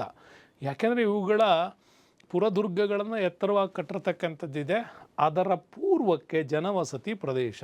ಈ ಎತ್ತರದ ಪೀಠ ಮೇಲೆ ಕಟ್ಟಿರೋದು ಯಾಕೆಂದರೆ ಅವುಗಳ ಸುತ್ತ ಬೃಹತ್ ಗೋಡೆಗಳನ್ನು ಕೆಲವು ನಗರಗಳಲ್ಲಿ ನಿರ್ಮಾಣ ಮಾಡಿದ್ದಾರೆ. ಎಲ್ಲಿ ನಗರಗಳ ನಿರ್ಮಾಣವಿಲ್ಲವೋ ಅಂಥ ಕಡೆ ಎತ್ತರದ ದಿಣ್ಣೆಗಳ ಮೇಲೆ ಇವುಗಳನ್ನು ಕಟ್ತಕ್ಕಂಥದ್ದು ಕಂಡು ಬರುತ್ತೆ. ಪೂರ್ವಕ್ಕೆ ಜನವಸತಿ ಪ್ಲೇಸ್ಗಳನ್ನು ಇರ್ತಕ್ಕಂಥದ್ದು ವೈಜ್ಞಾನಿಕವಾಗಿ ನಿರ್ಮಾಣ ಆಗಿರೋದು. ಮತ್ತು ಬೀದಿಗಳು ಸಾಮಾನ್ಯವಾಗಿ ನೇರವಾಗಿದ್ದಾವೆ, ಒಂದು ಸ್ಟ್ರೈಟ್ ಆಗಿದೆ, ಒಂದಕ್ಕೊಂದು ಲಂಬವಾಗಿ ಇವು ಅಲ್ಲಲ್ಲಿ ವಿಭಜನೆ ಮಾಡಿದೆ. ಮತ್ತು ಸಾಮಾನ್ಯವಾಗಿ ಹೇಳ್ತಾನೆ 13ರಿಂದ 34 ಅಡಿಗಳಷ್ಟು ಅಗಲವಾಗಿರ್ತಕ್ಕಂಥವು ಇದ್ದಾವೆ. ಮತ್ತು ನಗರದ ರಸ್ತೆಗಳು, ಬೀದಿಗಳು ನಗರವನ್ನು ಆಯತಾಕಾರದ ಬಡಾವಣೆಗಳಾಗಿ ವಿಭಜನೆ ಮಾಡ್ತಾ ಇದ್ದಾವೆ. ಮತ್ತು ಪ್ರಾಕ್ತನ ತಜ್ಞರು ಹೇಳ್ತಾರೆ ಇದನ್ನು ನಿರ್ದಿಷ್ಟ ಅಂತರದಲ್ಲಿ ಅಲ್ಲಲ್ಲಿ ದೀಪದ ಕಂಬಗಳನ್ನು ಹಾಕಲಾಗಿದೆ. ಮತ್ತು ಬೀದಿ ದೀಪಗಳು ಇದ್ದವಂತೇಳಿ ಅದಕ್ಕೆ ಕುರುಹುಗಳು ನಮ್ಗೆ ಸಿಗ್ತದೆ. ಮತ್ತು ರಸ್ತೆಯ ಅಕ್ಕಪಕ್ಕಗಳಲ್ಲಿ ನಾವು ನೋಡ್ತಾ ಹೋದರೆ ಕಸದ ತೊಟ್ಟಿಗಳನ್ನು ಇಟ್ಟಿದ್ದಾರೆ. ಅಲ್ಲಲ್ಲಿ ಉತ್ತಮ ನಗರಾಡಳಿತದ ವಿಷಯತೆಗಳನ್ನು ಸಾಬೀತುಪಡಿಸ್ತವೆ ಅಂತ. ಆದರೆ ಇನ್ನೂ ಇಂಪಾರ್ಟೆಂಟ್ ಇದ್ದಾವೆ. ಇದರಲ್ಲಿ ಏನು ಇಂಪಾರ್ಟೆಂಟ್ ಇದ್ದಾವೆ ಅಂತಂದರೆ, ಈ ನಗರಗಳನ್ನು ಕಟ್ಟುವಂತಹ ಪರಿಕಲ್ಪನೆ ಏನಿದೆ ಅಂತಂದರೆ, ಆಯತಾಕಾರವಾಗಿ ನಗರಗಳ ನಿರ್ಮಾಣ ಕೆಲವು ಕಡೆ ಚೌಕಾಕಾರವಾಗಿ ಇದ್ದಾವೆ. ಈ ನಗರಗಳ ಮಧ್ಯಭಾಗದಲ್ಲಿ ಬೃಹತ್ ಆಕಾರದ ರಸ್ತೆಗಳ ನಿರ್ಮಾಣಗಳನ್ನು ಮಾಡಲಾಗಿದೆ. ಅವುಗಳಿಗೆ ಹೊಂದಿಕೊಂಡಂತೆ ಚಿಕ್ಕ ಚಿಕ್ಕ ರಸ್ತೆಗಳನ್ನು ಕೂಡ ಸೇರಿಸಲಾಗಿದ್ದಾವೆ. ಈ ನಗರದ ಬೃಹತ್ ರಸ್ತೆಗಳು ಒಂದು ನಗರ ಕೇಂದ್ರದಿಂದ ಮತ್ತೊಂದು ನಗರ ಕೇಂದ್ರಕ್ಕೆ ಈ ದೊಡ್ಡ ರಸ್ತೆಗಳು ಏನು ಮಾಡ್ತಾ ಇದ್ದಾವೆ, ಲಿಂಕ್ ಮಾಡ್ತಾ ಇದ್ದಾವೆ. ಮತ್ತು ಇವುಗಳಿಗೆ ಸಣ್ಣ ಸಣ್ಣ ರಸ್ತೆಗಳು ಈ ಮುಖ್ಯ ರಸ್ತೆಗಳನ್ನು ಏನು ಮಾಡ್ತಾ ಇದ್ದಾವೆ, ಲಿಂಕ್ ಮಾಡ್ತಾ ಇದ್ದಾವೆ. ಇವುಗಳ ಅಕ್ಕಪಕ್ಕದಲ್ಲಿಯೂ ಕೂಡ ರಸ್ತೆಗಳ ನಿರ್ಮಾಣ ಇದೆ. ಇವುಗಳ ಪಕ್ಕದಲ್ಲಿ ಇಲ್ಲಿ ಮನೆಗಳ ನಿರ್ಮಾಣ ಮಾಡ್ಕೊಂಡಿರೋದು ನಮಗೆ ಕಾಣುತ್ತೆ. ಈ ರೀತಿ ಬಡಾವಣೆಯ ಶೈಲಿಯನ್ನು ಬಹಳ ಅದ್ಭುತವಾಗಿ ನಿರ್ಮಾಣ ಮಾಡಿದೆ. ಹಾಗಾಗಿ ಬಡಾವಣೆಯ ಈ ಮೂಲೆಯಲ್ಲಿರೋನು ಕೂಡ ಹೀಗೆ ಮೇಯ್ನ್ ರೋಡಿಗೆ ಸಪ್ಲೈ ಆಗುವ ವ್ಯವಸ್ಥೆ ಇದೆ. ಈ ರೀತಿಯಲ್ಲಿ ಬಹಳ ಅದ್ಭುತವಾಗಿ ನಗರ ಯೋಜನೆಗಳನ್ನು ಆ ಕಾಲದಲ್ಲಿ ಕಟ್ಟಿದ್ದಾರೆ. ಮತ್ತು ರಸ್ತೆಗಳ ಅಕ್ಕಪಕ್ಕದಲ್ಲಿ ಅಲ್ಲಲ್ಲಿ ಕಸದ ತೊಟ್ಟಿಗಳನ್ನು ಇಡಲಾಗಿದೆ. ಮತ್ತು ಬೃಹತ್ ಆಕಾರದ ಒಳಚರಂಡಿ ವೈಜ್ಞಾನಿಕ ವ್ಯವಸ್ಥೆ ಮಾಡಿದ್ದಾರೆ. ಇಲ್ಲಿಂದ ಬರುವಂಥ ಒಳಚರಂಡಿ ನೀರು ಮುಖ್ಯ ಒಳಚರಂಡಿಗೆ ಬಂದು ಸೇರಿಕೊಳ್ಬೇಕು ಅಂತಿದೆ. ಬಟ್ ಏನೇ ಮಾಡಿದ್ರು ಅಲ್ಲಿ ಒಂದು ಡಿಫೆಕ್ಟ್ ಏನಪ್ಪ ಅಂತಂದರೆ, ಪಕ್ಕದಲ್ಲಿ ತೆಗೆದಿರೋ ಬಾವಿಗಳು, ಕುಡಿಯುವ ನೀರಿಗಾಗಿ ಬಳಸುವಂಥ ಬಾವಿಗಳು ಪಕ್ಕದಲ್ಲೇ ಒಳಚರಂಡಿಯ ವ್ಯವಸ್ಥೆಗಳಿರೋದ್ರಿಂದ ಕೆಲವೊಮ್ಮೆ ನೀರು ಇಂಗುವಂಥ ಪರಿಸ್ಥಿತಿ ಇತ್ತು ಅಂತ ಒಂದು ಸಣ್ಣ ಡಿಫೆಕ್ಟ್ ಹೇಳ್ತಾರೆ. ಬಿಟ್ಟರೆ ಇವರ ನಗರ ನಾಗರಿಕತೆಯಲ್ಲಿ ಯಾವುದೇ ಡಿಫೆಕ್ಟ್ಗಳು ನಮಗೆ ಕಾಣಲ್ಲ. ಅಷ್ಟು ಅದ್ಭುತವಾಗಿ ನಗರಗಳ ನಿರ್ಮಾಣ ಮಾಡಿದ್ದಾರೆ. ಇನ್ನು ಒಳಚರಂಡಿ ವ್ಯವಸ್ಥೆಯಲ್ಲೂ ಕೂಡ ಅಷ್ಟೇ ಬಹಳ ಇಂಪಾರ್ಟೆಂಟಾಗಿ ಒಳಚರಂಡಿ ವ್ಯವಸ್ಥೆ ಇದೆ. ನಗರಗಳಿಗೆ ಒದಗಿಸಲ್ಪಟ್ಟಂಥ ಅತ್ಯುತ್ತಮವಾಗಿರ್ತಕ್ಕಂಥ ಮುಚ್ಚಿದ ಒಳಚರಂಡಿಗಳಿದ್ದಾವೆ. ಅಲ್ಲಲ್ಲಿ ಮ್ಯಾನ್ಹೋಲ್ಗಳನ್ನು ಕೂಡ ಬಿಟ್ಟಿದ್ರು ಆ ಕಾಲಕ್ಕೆ. ಹಾಗಾಗಿ ಪ್ರತಿ ಮನೆಗೂ ಕೂಡ ತನ್ನದೇ ಆಗಿರ್ತಕ್ಕಂಥ ಒಳಚರಂಡಿಗೆ ಲಿಂಕ್ ಮಾಡುವಂಥ ವ್ಯವಸ್ಥೆ ಇತ್ತು. ಮತ್ತು ಇಂಗು ಗುಂಡಿಗಳನ್ನು ಕೂಡ ಇವರು ಮಾಡಿದ್ದಾರೆ. ಸಾರ್ವಜನಿಕರ ಒಳಚರಂಡಿ ವ್ಯವಸ್ಥೆಗೂ ಕೂಡ ಅವುಗಳನ್ನು ಸಂಪರ್ಕ ಮಾಡಿರೋದು ಬಹಳ ಇಂಪಾರ್ಟೆಂಟ್ ಆಗಿರ್ತಕ್ಕಂತಹ ಒಂದು ವೈಜ್ಞಾನಿಕ ನಗರ ನಿರ್ಮಾಣದ ಕಲ್ಪನೆ ಈ ಕಾಲದಲ್ಲಿ ನಮಗೆ ಕಾಣುತ್ತೆ. ನಾನು ಹೇಳಿದೆ, ಒಳಚರಂಡಿ ವ್ಯವಸ್ಥೆಯಲ್ಲಿ ಅಲ್ಲಲ್ಲಿ ಅವುಗಳನ್ನು ಸ್ವಚ್ಛ ಮಾಡಬೇಕು ಅಂತಲೇ ಮ್ಯಾನ್ ಹೋಲ್ಗಳನ್ನು ಕೂಡ ಅಲ್ಲಿ ಅಳವಡಿಸಲಾಗಿದ್ದಾರೆ. ಇದು ಆ ಕಾಲದಲ್ಲಿಯೂ ಕೂಡ ಇದ್ದಂತಹ ಒಂದು ಇಂಪಾರ್ಟೆಂಟಾಗಿ ಈ ಒಂದು ವ್ಯವಸ್ಥೆಯನ್ನು ನಿರ್ಮಾಣ ಮಾಡಿರೋದು. ಮತ್ತು ಹೆಚ್ಚುವರಿ ನೀರನ್ನು ಕೊಂಡೊಯ್ಯಲು ನಗರದ ಹೊರ ವಲಯದಲ್ಲೂ ಕೂಡ ಕಲ್ಲಿನಿಂದ ಮುಚ್ಚಿದ ದೊಡ್ಡ ಇಟ್ಟಿಗೆಯ ಕಾಲುವೆಗಳನ್ನು ಕೂಡ ನಿರ್ಮಾಣ ಮಾಡಲಾಗಿದೆ. ಸೊ ಇದೇ ಕಲ್ಪನೆ ನಿಮಗೆ ಮಾಡ್ರನ್ ವ್ಯವಸ್ಥೆಯಲ್ಲೂ ಕೂಡ ಸಿಗ್ತವೆ. ಈಗ ನಾವು ಅಂಡರ್ಗ್ರೌಂಡಲ್ಲಿ ಪೈಪ್ಲೈನ್ಸ್ಗಳನ್ನು ಹಾಕಿ ತಕ್ಕತ್ತೀವಿ. ಆ ಕಾಲದಲ್ಲೇ ಕಲ್ಲಿನಿಂದ ಮುಚ್ಚಿದ ಒಂದು ಸುಟ್ಟ ಇಟ್ಟಿಗೆಗಳ ಒಂದು ಅಂಡರ್ವೇನಲ್ಲಿ ಒಂದು ಪೂರ್ತಿಯಾಗಿ ನೀರಿನ ಸಂಪರ್ಕವನ್ನೇ ಇವರು ನಿರ್ಮಾಣ ಮಾಡಿದರು ಅಂತ. ಹಾಗಾಗಿ ಸಿಂಧೂ ಜನರ ವ್ಯವಸ್ಥೆಯಲ್ಲಿ ಪರಿಪೂರ್ಣವಾದಂಥ ಒಳಚರಂಡಿ ವ್ಯವಸ್ಥೆ ಇದೆ. ಮತ್ತು ಒಂದು ಸಣ್ಣ ಡಿಫೆಕ್ಟ್ ಏನು ಹೇಳ್ತಾರೆ ಅಂದರೆ, ಈ ಒಳಚರಂಡಿ ವ್ಯವಸ್ಥೆಯ ಪಕ್ಕದಲ್ಲೇ ಇವ್ರದ್ದು ನೀರಿನ ಸಂಗ್ರಹಣ ಒಂದು ಏನು ಲೈನ್ ಇತ್ತು, ಇದು ಕೂಡ ಇರೋದರಿಂದ ಕೆಲವೊಮ್ಮೆ ಅಲ್ಲಲ್ಲಿ ಇಂಗುವ ಸಾಧ್ಯತೆ ಇತ್ತು ಅಂತ ಹೇಳ್ತಾರೆ. ಬಿಟ್ಟರೆ ಯಾವುದೇ ಕಾರಣಕ್ಕೂ ಇವರ ನಾಗರಿಕತೆಯಲ್ಲಿ ನಗರ ನಾಗರಿಕತೆಯ ಡಿಫೆಕ್ಟ್ಗಳು ನಮಗೆ ಕಂಡು ಬರಲ್ಲ. ಇನ್ನು ನೆಕ್ಸ್ಟ್ ಬರೋಣ, ಒಂದು ಇಂಪಾರ್ಟೆಂಟ್ ವಿಚಾರ ಏನಪ್ಪ ಅಂತಂದರೆ, ಇದು ನಿಮಗೆ ಕಾಣ್ತಾ ಇದೆ, ಬೃಹತ್ತಾಗಿರ್ತಕ್ಕಂಥ ಸಾರ್ವಜನಿಕ ಸ್ನಾನ ಕೊಳ. ಆ ಕಾಲಕ್ಕೆ ಈ ಸಾರ್ವಜನಿಕ ಸ್ನಾನ ಕೊಳವನ್ನು ನಿರ್ಮಾಣ ಮಾಡಿದರು. ಕೆಲವರು ಹೇಳ್ತಾರೆ ಈ ಸಾರ್ವಜನಿಕ ಸ್ನಾನದ ಕೊಳಗಳನ್ನು ನಿರ್ಮಾಣ ಮಾಡಿದ್ದು ಶ್ರೀಮಂತರಿಗಾಗಿ ಮಾತ್ರ, ಬಿಟ್ಟರೆ ಸಾಮಾನ್ಯ ಜನರಿಗೆ ಇದರ ಒಂದು ಕಲ್ಪನೆ ಅಥವಾ ಅದನ್ನು ಬಳಸೋದಕ್ಕೆ ವ್ಯವಸ್ಥೆ ಇರಲಿಲ್ಲ ಅಂತ. ಬಟ್ ಅಷ್ಟೊಂದು ಪ್ರೂಫಬಲ್ ಆಧಾರ ನಮಗಿನ್ನೂ ಸಿಕ್ಕಿಲ್ಲ. ಆದರೂ ಕೂಡ ಮೊಹೆಂಜೋದಾರೋನಲ್ಲಿ ಸಿಗ್ತಕ್ಕಂತಹ ಸ್ನಾನದ ಕೊಳ ಬಹಳ ಅದ್ಭುತವಾಗಿರ್ತಕ್ಕಂಥದ್ದು. ಚೌಕಾಕಾರದ ಪ್ರಾಂಗಣವನ್ನು ಹಾಕಲಾಗಿತ್ತು. ನೋಡಿ ಎಷ್ಟು ಅದ್ಭುತವಾಗಿ ಇದನ್ನು ನಿರ್ಮಾಣ ಮಾಡಿದರು ಅಂತಂದರೆ, ಅಷ್ಟು ಚೆನ್ನಾಗಿ ಇದರ ಪ್ರಾಂಗಣವನ್ನು ಹಾಕಲಾಗಿತ್ತು. ಒಂದು ಕಡೆಯಲ್ಲೂ ಎರಡು ಕಡೆಗಳಲ್ಲೂ ಕೂಡ ಇಳಿಯೋದಕ್ಕೆ ಹತ್ತೋದಕ್ಕೆ ವ್ಯವಸ್ಥೆ ಇತ್ತು. ಇದರ ಪಕ್ಕದಲ್ಲಿ ಸಾಲು ಸಾಲಾಗಿ ಇಲ್ಲಿ ಕೋಣೆಗಳನ್ನು ನಿರ್ಮಾಣ ಮಾಡಲಾಗಿತ್ತು. ಈ ಕೋಣೆಗಳಿಗೆ ಬಿಸಿ ನೀರಿನ ವ್ಯವಸ್ಥೆಯೂ ಕೂಡ ಇತ್ತು. ಮತ್ತು ಈ ಒಂದು ಸ್ನಾನದ ಕೊಳದಿಂದ ಹೊರ ಹೋಗೋದಕ್ಕೆ ನೀರು ಮತ್ತು ಒಳಗೆ ಬರೋದಕ್ಕೆ ನೀರು ಭಾಳ ವ್ಯವಸ್ಥಿತವಾಗಿ ಮಾಡಿದರು. ಅವಾಗವಾಗ ಇದು ಸ್ವಚ್ಛತೆಗೊಳಿಸುವಂಥ ಪರಿಕಲ್ಪನೆ ಕೂಡ ಈ ಕಾಲದಲ್ಲಿ ಸಿಗ್ತಾಯಿತ್ತು. ಇಷ್ಟೊಂದು ಅದ್ಭುತವಾಗಿ ಇವರು ಈ ಒಂದು ಸ್ನಾನದ ಕೊಳವನ್ನು ನಿರ್ಮಾಣ ಮಾಡಿದ್ದಾರೆ. ಭಾಳ ಬೃಹತ್ತಾಗಿರ್ತಕ್ಕಂಥ ಸ್ನಾನದ ಕೊಳ ಸಿಕ್ಕಿದ್ದೆಲ್ಲಿ ಅಂತ ಎಕ್ಸಾಮಿಗೆ ಕೇಳ್ತಾರೆ ನಿಮಗೆ. ಮೊಹೆಂಜೋದಾರೋನಲ್ಲಿ ಇದರ ಆಧಾರ ಸಿಕ್ಕಿದೆ ಅಂತ. ಹಾಗಾಗಿ ಇವರ ಈಜುಕೊಳ ಬಹಳ ಅದ್ಭುತವಾಗಿರ್ತಕ್ಕಂಥ ಪರಿಕಲ್ಪನೆಯ ಈಜುಕೊಳ ಆಗಿತ್ತು ಅಂತ. 4 ದಿಕ್ಕುಗಳಲ್ಲೂ ಮೊಗಸಾಲೆ, ನಾನು ಹೇಳ್ದಂಗೆ ಕೋಣೆಗಳನ್ನಿತ್ತು. ಕೆಲವು ಕೋಣೆಗಳಲ್ಲಿ ಬಿಸಿ ನೀರಿನ ಸ್ನಾನಕ್ಕೂ ವ್ಯವಸ್ಥೆ ಮಾಡಲಾಗಿತ್ತು. ಮಧ್ಯದಲ್ಲಿ 39 ಅಡಿ ಉದ್ದ, 23 ಅಡಿ ಅಗಲ, 8 ಅಡಿ ಆಳಕ್ಕೆ ಈ ಈಜುಕೊಳವನ್ನು ನಿರ್ಮಾಣ ಮಾಡಲಾಗಿತ್ತು. ಇಬ್ಬದಿಗಳಲ್ಲೂ ಕೂಡ ಮೆಟ್ಟಿಲುಗಳ ಸಾಲುಗಳಿದೆ. ಅದನ್ನು ಇಳಿಲಿಕ್ಕೆ ಹತ್ತಲಿಕ್ಕೆ ವ್ಯವಸ್ಥೆ ಇತ್ತು. ಪ್ರತಿ ಕೋಣೆಯೊಂದರ ಬಾವಿಯಿಂದ ನೀರು ಅದಕ್ಕೆ ಸಪ್ಲೈ ಆಗ್ತಕ್ಕಂಥ ವ್ಯವಸ್ಥೆಯನ್ನು ಇವರು ಮಾಡಿದರು ಅಂತ. ಇನ್ನು ನಿಮಗೆ ಇಲ್ಲಿಂದ ನೀರನ್ನು ಹೊರ ಹಾಕ್ಲಿಕ್ಕೂ ಒಳಗೆ ಬರಲಿಕ್ಕೂ ಕೂಡ ಭಾಳ ವ್ಯವಸ್ಥಿತವಾಗಿರ್ತಕ್ಕಂಥ ನೀರಾವರಿಯನ್ನು ಇವರು ಮಾಡ್ಕೊಂಡಿದ್ರು. ಮತ್ತು ಕಲ್ಲಿನ ಹೊದಿಕೆ ಇರ್ತಕ್ಕಂಥ ಒಂದು ದೊಡ್ಡ ಚರಂಡಿ ಇತ್ತು. ಸೊ ಈ ಒಂದು ಮಹಾ ಸ್ನಾನಕೊಳಕ್ಕೆ 8 ಅಡಿ ದಪ್ಪನಾಗಿರ್ತಕ್ಕಂಥ ಹೊರಗೋಡೆಗಳಿದೆ. ಸದೃಢ ಇದು ನಿರ್ಮಾಣ 5000 ವರ್ಷಗಳಿಂದ ನಿಸರ್ಗದ ಹೊಡೆತವನ್ನು ಯಶಸ್ವಿಯಾಗಿ ಎದುರಿಸಿದರೂ ಕೂಡ ಅದು ಏನೂ ಆಗಿಲ್ಲ ಅಂದರೆ ನೀವು ಅಂದ್ಕೊಳ್ಬೋದು ಎಷ್ಟು ಅದ್ಭುತವಾಗಿ ಈ ನಗರವನ್ನು ಕಟ್ಟಿದ್ರು ಅಂತ. ಹಾಗಾಗಿ ಮೊಹೆಂಜೋದಾರೋನಲ್ಲಿ ಆ ಕಲ್ಪನೆ ಸಿಕ್ತು. ನೆಕ್ಸ್ಟ್ ನಾವು ಬರ್ತೀವಿ ಉಗ್ರಾಣಗಳಿಗೆ ಬರ್ತೀವಿ. ವೇರ್ ಹೌಸ್ಗಳು. Okay, APMC and warehouse ಅಂತೀವಲ್ವ, ಆ ಕಾಲದಲ್ಲೇ ಈ ಕಲ್ಪನೆ ಇದೆ. ಮೊಹೆಂಜೋದಾರೋನಲ್ಲಿ ಅತ್ಯಂತ ದೊಡ್ಡದಾಗಿರ್ತಕ್ಕಂಥ ಕಟ್ಟಡ ಅಂದರೆ ಅದು ಉಗ್ರಾಣಗಳು. ಆಹಾರ ಧಾನ್ಯಗಳನ್ನು ಸಂಗ್ರಹಿಸಿಡ್ಲಿಕ್ಕಾಗಿ 45.71 ಮೀಟರ್ ಉದ್ದ, 15 ಮೀಟರ್ನಷ್ಟು ಅಗಲ. ಹರಪ್ಪದಲ್ಲಿಯೂ ಕೂಡ ಇಟ್ಟಿಗೆಗಳಿಂದ ನಿರ್ಮಿಸಿದ ವೇದಿಕೆಯ ಸಾಲೆಗಳನ್ನು ಕೂಡ ನಾವು ಕಾಣ್ಬೋದು. ಇವು ತಲಾ 6 ಕಣಜಗಳ 2 ಸಾಲುಗಳಿಗೆ ಅಡಿಪಾಯಗಳನ್ನು ಹಾಕಿ ನಿರ್ಮಾಣ ಮಾಡಿರ್ತಕ್ಕಂಥ ಉಗ್ರಾಣಗಳನ್ನು ನಮಗಿಲ್ಲಿ ಸಿಗ್ತಾ ಹೋಗ್ತವೆ. ಹಾಗಾಗಿ ವೆರಿ ಇಂಪಾರ್ಟೆಂಟಾಗಿ ಉಗ್ರಾಣಗಳು ಮೊಹೆಂಜೋದಾರೋನಲ್ಲಿ ಮತ್ತು ಹರಪ್ಪದಲ್ಲೂ ಕೂಡ ನಮಗೆ ಸಿಗ್ತವೆ. ಮತ್ತು ಉಗ್ರಾಣಗಳು ಕಾಲಿಬಂಗನ್ನಲ್ಲೂ ಕೂಡ ಸಿಕ್ಕಿರೋದು ನಮಗೆ ಬರುತ್ತೆ. ಕಾಲಿಬಂಗನ್ನ ದಕ್ಷಿಣ ಭಾಗದಲ್ಲಿ ಕೂಡ ಇದನ್ನು ನಿರ್ಮಿಸಲಾಗಿದೆ. ಮತ್ತು ಈ ಉಗ್ರಾಣಗಳಲ್ಲಿ ಏನು ಮಾಡ್ತಾಯಿದ್ರು ಅಂದರೆ, ನಾನು ಹೇಳಿದೆ ವೇರ್ ಹೌಸ್ ಕಾನ್ಸೆಪ್ಟ್ ಅಂತ, ಧಾನ್ಯಗಳನ್ನು ಸುರಕ್ಷಿತವಾಗಿ ಇಡಲಿಕ್ಕೆ ಈ ಕಲ್ಪನೆ ಮಾಡಿದರು. ಪ್ರಾಯಶಃ ಇವು ಕಂದಾಯ ಸಂಗ್ರಹಣೆ ಇಲ್ಲ ತುರ್ತು ಪರಿಸ್ಥಿತಿಗಳಲ್ಲಿ ಈ ಒಂದು ಧಾನ್ಯಗಳನ್ನು ಬಳಸ್ಕೊಳ್ಳೋಕ್ಕೆ. ಈಗ ನಮ್ಮಲ್ಲಿ ಹಾಗೆ ಫುಡ್ ಕಾರ್ಪೊರೇಷನ್ ಆಫ್ ಇಂಡಿಯಾ ಇದೆಯಲ್ಲ, FCI ಇದೆಯಲ್ಲ, FCI ಮುಖಾಂತರ ನಾವು ಹೇಗೆ ಪಡಿತರ ವ್ಯವಸ್ಥೆಯನ್ನು ಸಪ್ಲೈ ಮಾಡ್ತಾಯಿದ್ವು, ಆ ಕಲ್ಪನೆ ಅವ್ರ ಕಾಲದಲ್ಲಿ ಆಗಲೇ ಇತ್ತು ಅಂತ ಭಾಳ ಸ್ಪಷ್ಟವಾಗಿ ಅಲ್ಲಿ ಉತ್ಖನನ ಮಾಡಿದಂಥವ್ರು ಭಾಳ ಚೆಂದ ಇದನ್ನು ಹೇಳ್ತಾರೆ. ಇನ್ನು ನೆಕ್ಸ್ಟು ಅವರ ಕಟ್ಟಡಗಳ ವಿಚಾರಕ್ಕೆ ಬಂದರೆ, ಕಟ್ಟಡಗಳಲ್ಲಿ ವೆರಿ ಇಂಪಾರ್ಟೆಂಟ್ ನಾವು ನೋಡ್ಬೋದು. ಸಿಂಧೂ ಜನರು ರಸ್ತೆಗಳ ಬದಿಯಲ್ಲಿ ಮನೆ ಮತ್ತು ಇತರ ಕಟ್ಟಡಗಳನ್ನು ನಿರ್ಮಾಣ ಮಾಡಿದ್ದಾರೆ. ಆದರೆ ರಸ್ತೆಗಳಿಗೆ ಮಾತ್ರ ಇವರು ಮುಖ ಮಾಡಿರಲಿಲ್ಲ.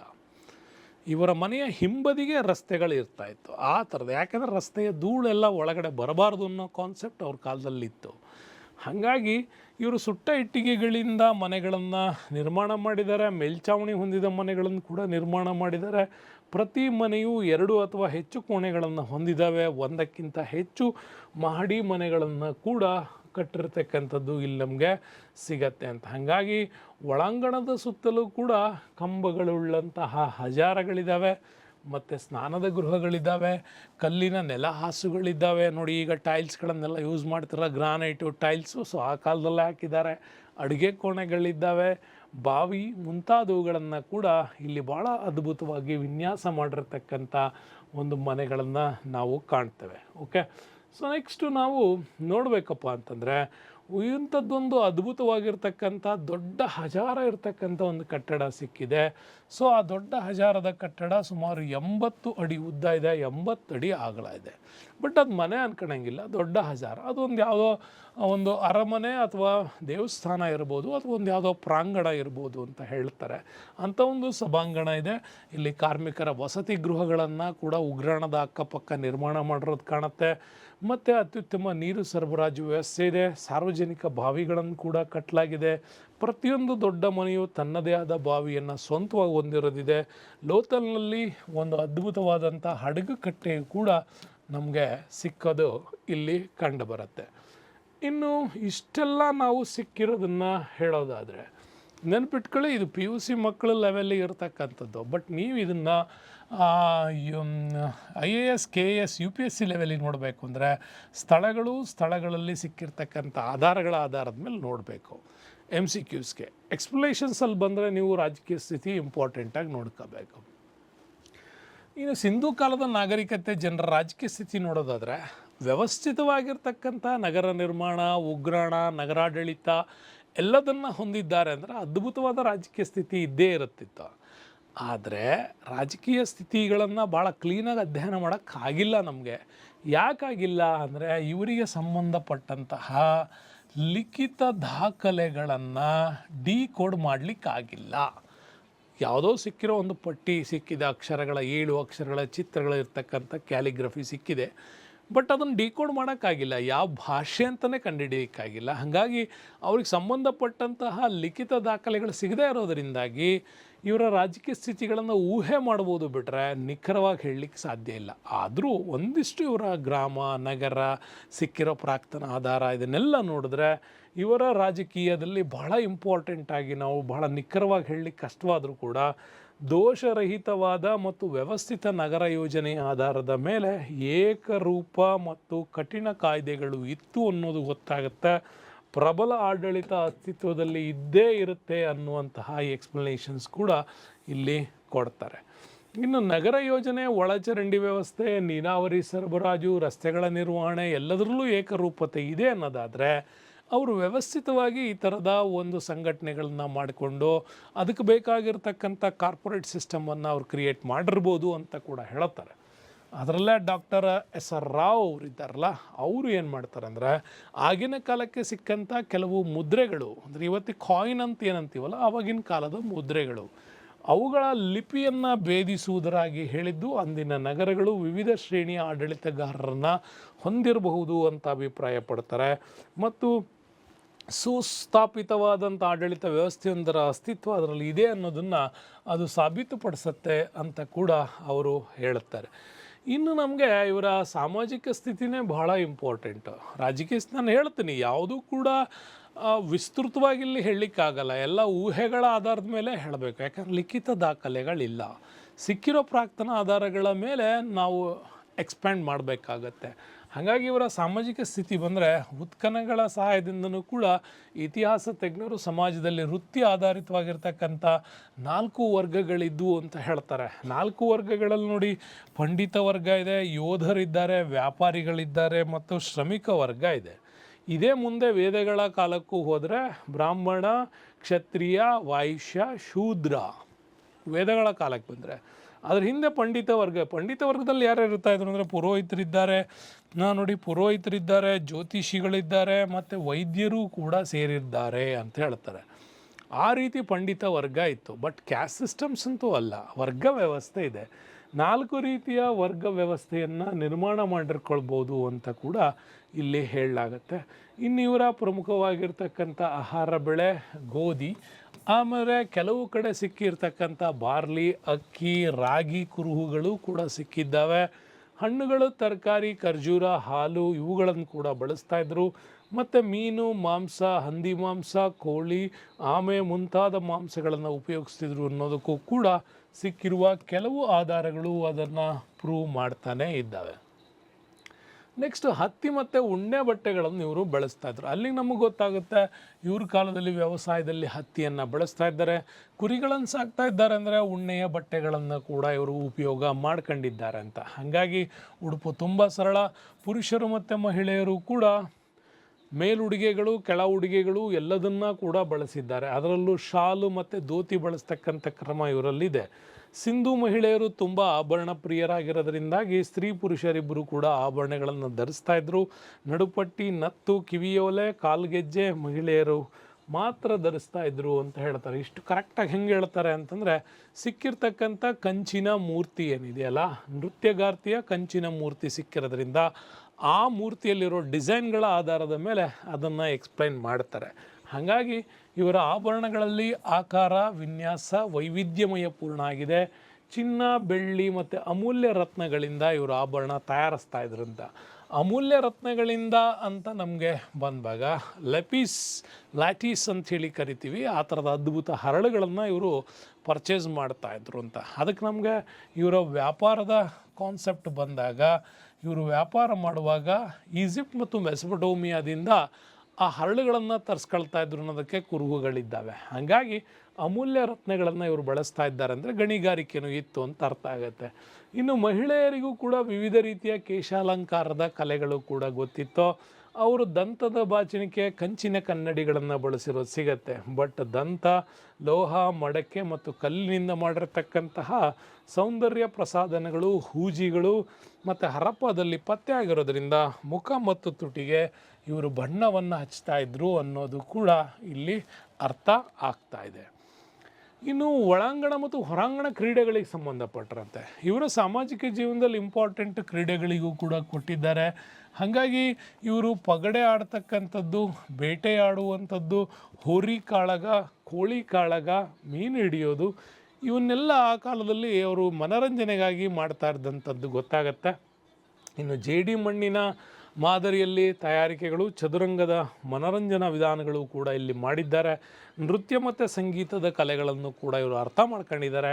ಹಾಗಾಗಿ ಇವರ ಆಟಗಳಿಗೂ ಮತ್ತು ಇವರು ತಯಾರಿಸತಕ್ಕಂಥ ವಸ್ತುಗಳಿಗೂ ಲಿಂಕ್ ಮಾಡಿ ಈ ಥರದ ಒಂದು ಮನರಂಜನೆಯನ್ನು ಎಂಟರ್ಟೈನ್ ಮಾಡಿದ್ದಾರೆ ಅನ್ನೋದು ಕೂಡ ಗೊತ್ತಾಗುತ್ತೆ. ಕುಂಬಾರನ ಚಕ್ರದಿಂದ ಮಾಡಿರ್ತಕ್ಕಂತಹ ವೈವಿಧ್ಯಮಯವಾಗಿರ್ತಕ್ಕಂಥ ಮಣ್ಣಿನ ಪಾತ್ರೆಗಳು ಪತ್ತೆ ಆಗಿದ್ದಾವೆ.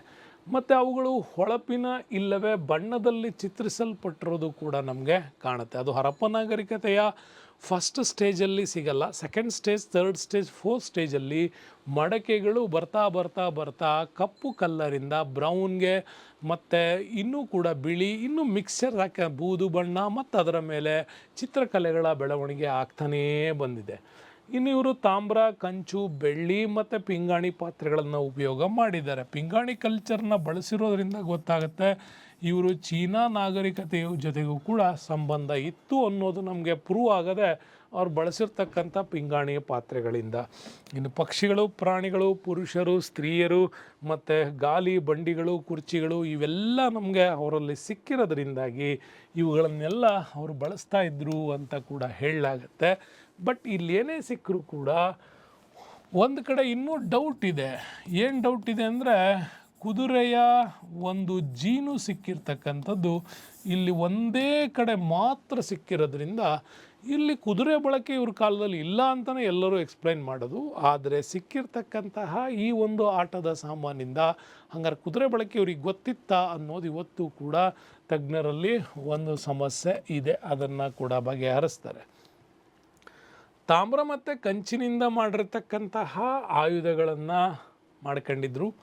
ಜೊತೆಗೆ ಕೊಡಲಿ, ಬರ್ಚಿ, ಕಟಾರಿ, ಗದೆ, ಕವಣೆ, ಬಿಲ್ಲು, ಬಾಣ ಇವೆಲ್ಲ ಬಳಕೆ ಇವ್ರ ಕಾಲದಲ್ಲಿ ಕಂಡು ಬಂದಿದೆ. ಇಂಪಾರ್ಟೆಂಟ್ ಎಕ್ಸಾಮ್ಸ್ ದೃಷ್ಟಿಯಿಂದ ನೆನಪಿಟ್ಕೊಳ್ಳಿ, ಶವ ಸಂಸ್ಕಾರ ಪದ್ಧತಿ ಬರೋಣ. ಸೊ ಇವ್ರ ಕಾಲದಲ್ಲಿ ಶವ ಸಂಸ್ಕಾರವನ್ನು ಎರಡು ರೀತಿ ಮಾಡ್ತಾಯಿದ್ರು. ಒಂದು ದಹನ ಮಾಡದೇ ಮಡಿಕೆಯಲ್ಲಿಟ್ಟು ಹೂಳುವ ಪದ್ಧತಿಯು ಕೂಡ ನಡೆಸ್ತಾ ಇದ್ದರು. ಮಾನವರ ಮೂಳೆಗಳು ಮತ್ತು ಬೂದಿಗಳು ತುಂಬಿದ ಅನೇಕ ಚಿತಾಭಸ್ಮ ಮಡಿಕೆಗಳು ಸಿಕ್ಕಿರೋದ್ರಿಂದ ಇವರು ಎರಡು ರೀತಿಯಲ್ಲಿ ಶವ ಸಂಸ್ಕಾರ ಮಾಡ್ತಾಯಿದ್ರು. ಒಂದು ಹೂಳುವುದು, ಇನ್ನೊಂದು ಸುಡುವುದು. ಈ ರೀತಿ ಮಾಡ್ತಾ ಇರೋದು ನಮಗೆ ಪತ್ತೆ ಆಗುತ್ತೆ. ಹರಪ್ಪದಲ್ಲಿ ಒಂದು ವಿಶಾಲವಾದಂಥ ಸ್ಮಶಾನದಲ್ಲಿ, ಒಂದೇ ಸ್ಮಶಾನದ ಭಾಗದಲ್ಲಿ, ಒಂದೇ ಹೊಂಡದಲ್ಲಿ ಸುಮಾರು 12ಕ್ಕಿಂತ ಹೆಚ್ಚಿನ ಶರೀರಗಳ ಒಂದು ಅವಶೇಷಗಳು ಸಿಕ್ಕಿರೋದ್ರಿಂದ ಇದು ಯಾಕೆ ಅನ್ನೋದು ಕೂಡ ಅಲ್ಲಿ ಪ್ರಶ್ನೆಯಲ್ಲಿದೆ. ಹಾಗಾಗಿ ಹೂಳುವ ಪದ್ಧತಿನೂ ಇತ್ತು, ಸುಡುವ ಪದ್ಧತಿನೂ ಕೂಡ ಇವ್ರ ಕಾಲದಲ್ಲಿ ಇತ್ತು ಅಂತ. ಇನ್ನು ಎಕನಾಮಿಕಲ್ ಸ್ಟ್ರಕ್ಚರ್ಸಿಂದನೇ ನಮಗೆ ಈ ನಾಗರಿಕತೆ ಕಂಪ್ಲೀಟ್ ಆಗಿರ್ತಕ್ಕಂಥ ಸಂಪರ್ಕ ನಮಗೆ ಸಿಗ್ತಾ ಹೋಗುತ್ತೆ. ನೋಡಿ, ಇವರು ಕೃಷಿ ಬಹಳ ಪ್ರಮುಖವಾಗಿರ್ತಕ್ಕಂಥ ಕಸಬು. ಅದಕ್ಕೋಸ್ಕರನೇ ಪ್ರಾಣಿಗಳನ್ನು ಸಾಕಿರೋದು, ಬಳಕೆ ಮಾಡಿರೋದು. ಇನ್ನು ಅವ್ರ ಜೊತೆಗೆ ಪಶುಪಾಲನೆ ಕೂಡ ಇದೆ, ಹೈನುಗಾರಿಕೆ ಕೂಡ ಇದೆ. ನೀರಾವರಿ ಕಲೆ ಗೊತ್ತಿತ್ತು ಅನ್ನೋದಕ್ಕೆ ಅವ್ರು ಮಾಡಿರ್ತಕ್ಕಂಥ ಕಾಲುವೆಗಳೇ ಸಾಕ್ಷಿ ಇದ್ದಾವೆ. ಇನ್ನು ಗೋಧಿ, ಬಾರ್ಲಿ, ಬಟಾಣಿ, ಎಳ್ಳು, ಹತ್ತಿ ವಿಪುಲವಾಗಿ ಬೆಳೀತಾ ಇದ್ರು. ಹಾಲು ಮತ್ತು ಹಾಲಿಗೆ ಸಂಬಂಧಪಟ್ಟಂಥ ವಸ್ತುಗಳು ಜೊತೆಗೆ ಮಾಂಸಕ್ಕಾಗಿಯೂ ಪ್ರಾಣಿಗಳನ್ನು ಸಾಕ್ತಾ ಇದ್ದದ್ದಕ್ಕೆ ಇವರ ಆರ್ಥಿಕ ಸ್ಥಿತಿಯಲ್ಲಿ ನಮಗೆ ಗೊತ್ತಾಗತ್ತೆ, ಇವರ ಆಹಾರ ಪದ್ಧತಿ ವಿಚಾರದಲ್ಲಿ. ಹಾಗೆ ಇವ್ರ ಕಾಲದಲ್ಲಿ ಬಳಕೆ ಮಾಡ್ತಾ ಇದ್ದಂಥ ಸಾಮಾನ್ಯವಾದ ಪ್ರಾಣಿಗಳು ಅಂತ ಬಂದರೆ ಅದರಲ್ಲಿ ನಮಗೆ ಇಂಪಾರ್ಟೆಂಟಾಗಿ ಸಿಗೋದು ಹಸು, ಎಮ್ಮೆ, ಹೋರಿ, ಕುರಿ, ಆಡು, ನಾಯಿ, ಹಂದಿ, ಆನೆ, ಒಂಟೆ, ಕೋಳಿ, ಪಕ್ಷಿಗಳು. ಇಲ್ಲಿ ಇಂಪಾರ್ಟೆಂಟ್ ನಿಮಗೆ ಒಂಟೆ ಕೂಡ ಇಲ್ಲಿ ಕೊಡಲಾಗಿರೋದು. ಸಿಕ್ಕಿರೋ ಆಧಾರಗಳಲ್ಲಿ ಒಂಟೆ ಕೂಡ ಸಿಕ್ಕಿರೋದ್ರಿಂದ ಹೇಳ್ತಾರೆ. ಒಂಟೆಯನ್ನು ಬಳಸಬೇಕು ಅಂತಂದರೆ ಈ ನಾಗರಿಕತೆ ಸೃಷ್ಟಿಯಾಗಿದ್ದು ನಮ್ಮ ಇವತ್ತಿನ ಭಾರತ ಮತ್ತು ಪಾಕಿಸ್ತಾನದ ವಲಯ, ಅದ್ರ ಪಕ್ಕದಲ್ಲೇ ನಮಗೆ ಸಿಗೋದು ಮರುಭೂಮಿ ವಲಯ, ಅದ್ರ ಪಕ್ಕದಲ್ಲೇ ನಮಗೆ ಮೆಸ್ಪಟೋಮಿಯಾ ನಾಗರಿಕತೆ ಸಿಗುತ್ತೆ, ಆ ಕಡೆ ಈಜಿಪ್ಟ್ ನಾಗರಿಕತೆನೂ ಸಿಗುತ್ತೆ. ಅಲ್ಲಿಗೆ ನಾವು ವ್ಯಾಪಾರ ಸಂಪರ್ಕವನ್ನು ಭೂಮಾರ್ಗದಲ್ಲಿ ಮಾಡಬೇಕು ಅಂದರೆ ಒಂಟೆಗಳ ಬಳಕೆ ಮಾಡಿರಲೇಬೇಕು ಅನ್ನೋದು ನಮಗಿಲ್ಲಿ ಗೊತ್ತಾಗುತ್ತೆ. ಇನ್ನು ಕೈಗಾರಿಕೆಗಳ ವಿಚಾರಕ್ಕೆ ಬಂದರೆ ಸಿಂಧು ನಾಗರಿಕತೆಯ ಸಂದರ್ಭದಲ್ಲಿ ಇವರು ಅನೇಕ ರೀತಿಯಾದಂಥ ನೂಲುವುದು, ನೇಯುವುದು, ಬಣ್ಣ ಹಾಕೋದು, ಕುಂಬಾರಿಕೆ, ಮರಗೆಲಸ, ಲೋಹ ಕೈಗಾರಿಕೆ, ಅನೇಕ ರೀತಿಯ ಕುಶಲ ಕೈಗಾರಿಕೆಗಳನ್ನು ಮಾಡಿರ್ತಕ್ಕಂಥದ್ದು ನಮಗಿಲ್ಲೇ ಅರ್ಥ ಆಗತ್ತೆ. ಇನ್ನು ಸಿಂಧು ಜನರಿಗೆ ಬಹಳ ಇಂಪಾರ್ಟೆಂಟಾಗಿ ಏನಪ್ಪ ಅಂತಂದರೆ ತೂಕ ಮತ್ತು ಅಳತೆಗಳು ಕೂಡ ಗೊತ್ತಿತ್ತು ಅಂತ. ಹಾಗಾಗಿ ಮೊಹೆಂಜೋದಾರೋನಲ್ಲಿ ಒಂದು ಕಪ್ಪೆ ಚಿಪ್ಪಿನ ಮತ್ತು ಹರಪ್ಪದಲ್ಲಿ ಒಂದು ಕಂಚಿನ ತಕ್ಕಡಿ ಸಿಕ್ಕಿರೋದ್ರಿಂದ ಅಳತೆ ಮಾನಗಳನ್ನು ಸ್ಪಷ್ಟವಾಗಿ ಬಳಸ್ತಾ ಇದ್ರು ಅನ್ನೋದಕ್ಕೂ ಕೂಡ ಆ ಕಾಲಕ್ಕೆ ನಮಗೆ ಅರ್ಥ ಆಗತ್ತೆ. ಇನ್ನು ಅವರಿಗೆ ದಶಮಾಂಶ ಪದ್ಧತಿಯ ಜ್ಞಾನ ಇತ್ತು ಅನ್ನೋದೇ ದೊಡ್ಡ ಸಮಸ್ಯಾಸ್ಪದ ಪ್ರಶ್ನೆ ಆಗಿ ಉಳಿದಿದೆ. ಯಾಕೆ ಅಂತಂದರೆ ದಶಮಾಂಶ ಪದ್ಧತಿಯನ್ನು ಪರಿಚಯಿಸಿದವರು ಯಾರು ಅಂತ ಬಂದಾಗ ಅಲ್ಲಿ ಸಿಕ್ಕಿರೋ ಆಧಾರಕ್ಕೂ ಇವ್ರ ಕಾಲದಲ್ಲಿ ದಶಮಾಂಶ ಪದ್ಧತಿಯ ಬಳಕೆ ಆಗಿರೋದಕ್ಕೂ ನಮಗಿಲ್ಲೊಂದು ಕನ್ಫ್ಯೂಷನ್ಸ್ ಇದೆ. ಆದರೂ ಕೂಡ ಸಿಂಧೂ ಜನರು ಇದನ್ನು ಬಳಸ್ತಾ ಇದ್ದರು ಅನ್ನೋದಕ್ಕೆ ಕೆಲವು ಆಧಾರಗಳನ್ನು ಇಟ್ಟು ಹೇಳ್ಬೋದು. ಹಾಗಾಗಿ ಆಂತರಿಕ ಮತ್ತು ಬಾಹ್ಯ ವ್ಯಾಪಾರ ಪದ್ಧತಿಯನ್ನು ಕೂಡ ಅಭಿವೃದ್ಧಿಪಡಿಸಿದ್ದಾರೆ. ಹರಪ್ಪ, ಲೋಥಲ್, ಕಾಲಿಬಂಗನ್, ರೂಪರ್, ಹಾಗೆಯೇ ಸುರ್ಕೊಟ್ಟಡ, ಚಾನ್ನುದಾರೋ ಇವು ಪ್ರಮುಖ ವ್ಯಾಪಾರಿ ಕೇಂದ್ರಗಳು ಕೂಡ ಆಗಿತ್ತು. ಇವುಗಳ ಮುಖಾಂತರ ಅವರು ವ್ಯಾಪಾರವನ್ನು, ಆಂತರಿಕ ಮತ್ತು ವಿದೇಶಿ ವ್ಯಾಪಾರವನ್ನು ಮಾಡ್ಕೊಂಡು ಬರ್ತಾ ಇದ್ದಾರೆ. ಆದರೆ ಎಕ್ಸ್ಪೆಷಲಿ ಕೆಲವು ಕಡೆ ಸಿಕ್ಕಿರೋ ಕಪ್ಪೆ ಚಿಪ್ಪುಗಳು, ಮುದ್ರೆಗಳನ್ನು ನೋಡ್ತಾ ಹೋದರೆ ಇವ್ರ ಕಾಲದಲ್ಲಿ ವ್ಯಾಪಾರದ ಬಳಕೆಗಾಗಿ ಮುದ್ರೆಗಳನ್ನು ಬಳಸಿರ್ಬೋದು ಅಂತ ಆಗುತ್ತೆ. ಆದರೆ ಬಹಳ ಕಡೆ ಆಂತರಿಕ ವ್ಯಾಪಾರದಲ್ಲಿ ವಸ್ತು ವಿನಿಮಯ ಪದ್ಧತಿನೇ ಇತ್ತು. ಅದು ಇಂಟರ್ನಲ್ ಟ್ರೇಡ್ಗೆ, ಎಕ್ಸ್ಟರ್ನಲ್ ಟ್ರೇಡ್ಗಲ್ಲ. ಎಕ್ಸ್ಟರ್ನಲ್ ಟ್ರೇಡ್ ಮಾಡಬೇಕಾದ್ರೆ ನೀವು ಮಣಿಗಳನ್ನು ಬಳಸಿದ್ದಾರೆ, ಮತ್ತು ಕೆಲವು ಕಡೆ ಕಪ್ಪೆ ಚಿಪ್ಪುಗಳನ್ನು ಆಧರಿಸಿ ಬಳಸಿದ್ದಾರೆ, ಇನ್ನು ಕೆಲವು ಕಡೆ ಮುದ್ರೆಗಳನ್ನು ಬಳಸಿರೋದು ಆಧಾರವಾಗಿದೆ. ಬಟ್ ಇಲ್ಲಿ ಇಂಟರ್ನಲ್ ಟ್ರೇಡಲ್ಲಿ ಹೆಚ್ಚು ವಸ್ತು ವಿನಿಮಯ ಪದ್ಧತಿ ಮೂಲಕ ವ್ಯಾಪಾರ ಚಟುವಟಿಕೆ ನಡೆದಿದೆ. ಸಿಂಧೂನಲ್ಲಿ ಸಿಕ್ಕಿರ್ತಕ್ಕಂಥ ಮುದ್ರೆಗಳಿದೆಯಲ್ಲ, ಇದು ನಮಗೆ ಸಾಬೀತುಪಡಿಸುತ್ತೆ. ಕಲಾಕಾರಣವನ್ನು ಮಾಡಿರ್ತಕ್ಕಂಥ ಅಚ್ಚುಗಳು ಸಿಕ್ಕಿದ್ದಾವೆ ಮತ್ತು ಅವರ ಸಾಮಾನುಗಳಿದ್ದಾವೆ. ಸೊ ಇದರಿಂದ ಇವರು ಪಶ್ಚಿಮ ಏಷ್ಯಾದ ಮೆಸ್ಪಟೋಮಿಯಾ, ಈಜಿಪ್ಟ್ ಮತ್ತು ಚೀನಾ ನಾಗರಿಕತೆಗಳ ಜೊತೆಗೂ ಕೂಡ ಇವರು ಏನು ಮಾಡಿದ್ದಾರೆ, ವ್ಯಾಪಾರ ಸಂಪರ್ಕವನ್ನು ಇಟ್ಕೊಂಡಿದ್ದಾರೆ. ಮತ್ತು ಬಾಹ್ಯ ವ್ಯಾಪಾರವನ್ನು ಇವರು ಲೋಥಲ್ನಂಥ ಹಡಗು ಕಟ್ಟೆಗಳಿದ್ದಾವೆ, ಸುರ್ಕೊಟ್ಟಾಡ ಅಂತ ಹಡಗು ಕಟ್ಟೆ ಇದೆ. ಈ ಥರದ ಹಡಗು ಕಟ್ಟೆಗಳಿರೋದ್ರಿಂದ ಬಾಹ್ಯ ವ್ಯಾಪಾರವನ್ನು ಸಮುದ್ರದ ಮೂಲಕವೂ ಕೂಡ ಕೈಗೊಂಡಿದ್ದಾರೆ ಅನ್ನೋದಕ್ಕೆ ಗುಜರಾತಲ್ಲಿ ದೊರೆತಿರ್ತಕ್ಕಂಥ ಲೋಥಲ್ ಹಡಗು ಕಟ್ಟೆ ನಮಗದು ಒಂದು ಆಧಾರ ಆಗತ್ತೆ. ನೆಕ್ಸ್ಟು ದಕ್ಷಿಣ ಭಾರತದಲ್ಲಿ ನಮಗೆ ರಾಜಸ್ಥಾನ್, ಗುಜರಾತ್ ಮುಂತಾದವು ಕಡೆ ಸಿಕ್ಕಿರ್ತಕ್ಕಂಥದ್ದು ಇವರ ಆಂತರಿಕ ವ್ಯಾಪಾರ ಸಂಪರ್ಕ ಇತ್ತು ಅನ್ನೋದಕ್ಕೆ ದಂತೆಗಳು, ಚಿಹ್ನೆಗಳು, ಮುತ್ತು, ಮರದ ದಿಮ್ಮಿ ಇತರೆ ವಸ್ತುಗಳನ್ನು ಇವರು ರಫ್ತು ಮಾಡ್ತಾಯಿದ್ರು. ಹಾಗೆ ಅಮೂಲ್ಯ ಹರಳುಗಳು ನಿಮ್ಗೆ ಹೇಳಿದೆ, ಅವರು ಸ್ತ್ರೀ ಪುರುಷರಿಬ್ಬರು ಆಭರಣ ಪ್ರಿಯರು, ಲೆಫೀಸ್ ಅಂತಕ್ಕಂಥ ಅನೇಕ ರೀತಿಯ ವೆರೈಟಿ ಹರಳುಗಳನ್ನು ಇವ್ರು ತರಿಸ್ಕೊತಾ ಇದ್ರು. ಅಂದರೆ ಅದು ವಿದೇಶದಿಂದನೇ. ಹಾಗಾಗಿ ತಾಮ್ರ, ತವರ ಇವುಗಳನ್ನು ಆಮದು ಮಾಡಿಕೊಂಡಿದ್ದಾರೆ. ಎತ್ತಿನ ಬಂಡಿ, ಕತ್ತೆ, ಆನೆ, ಒಂಟೆಗಳನ್ನು ರಸ್ತೆ ಸಾರಿಗೆಗಾಗಿ ಇವರು ಬಳಸಿರೋದಿದೆ. ಮತ್ತು ಆ ಕಾಲದಲ್ಲೂ ದೋಣಿಗಳನ್ನು ಕೂಡ ಬಳಸಿದ್ದಾರೆ ಅನ್ನೋದಕ್ಕೆ ಲೋಥಲ್ ಹಡಗಕಟ್ಟೆ ನಮಗೆ ಉದಾಹರಣೆಯಾಗಿ ಸಿಗತ್ತೆ. ಇನ್ನು ಇವ್ರ ಕಾಲದ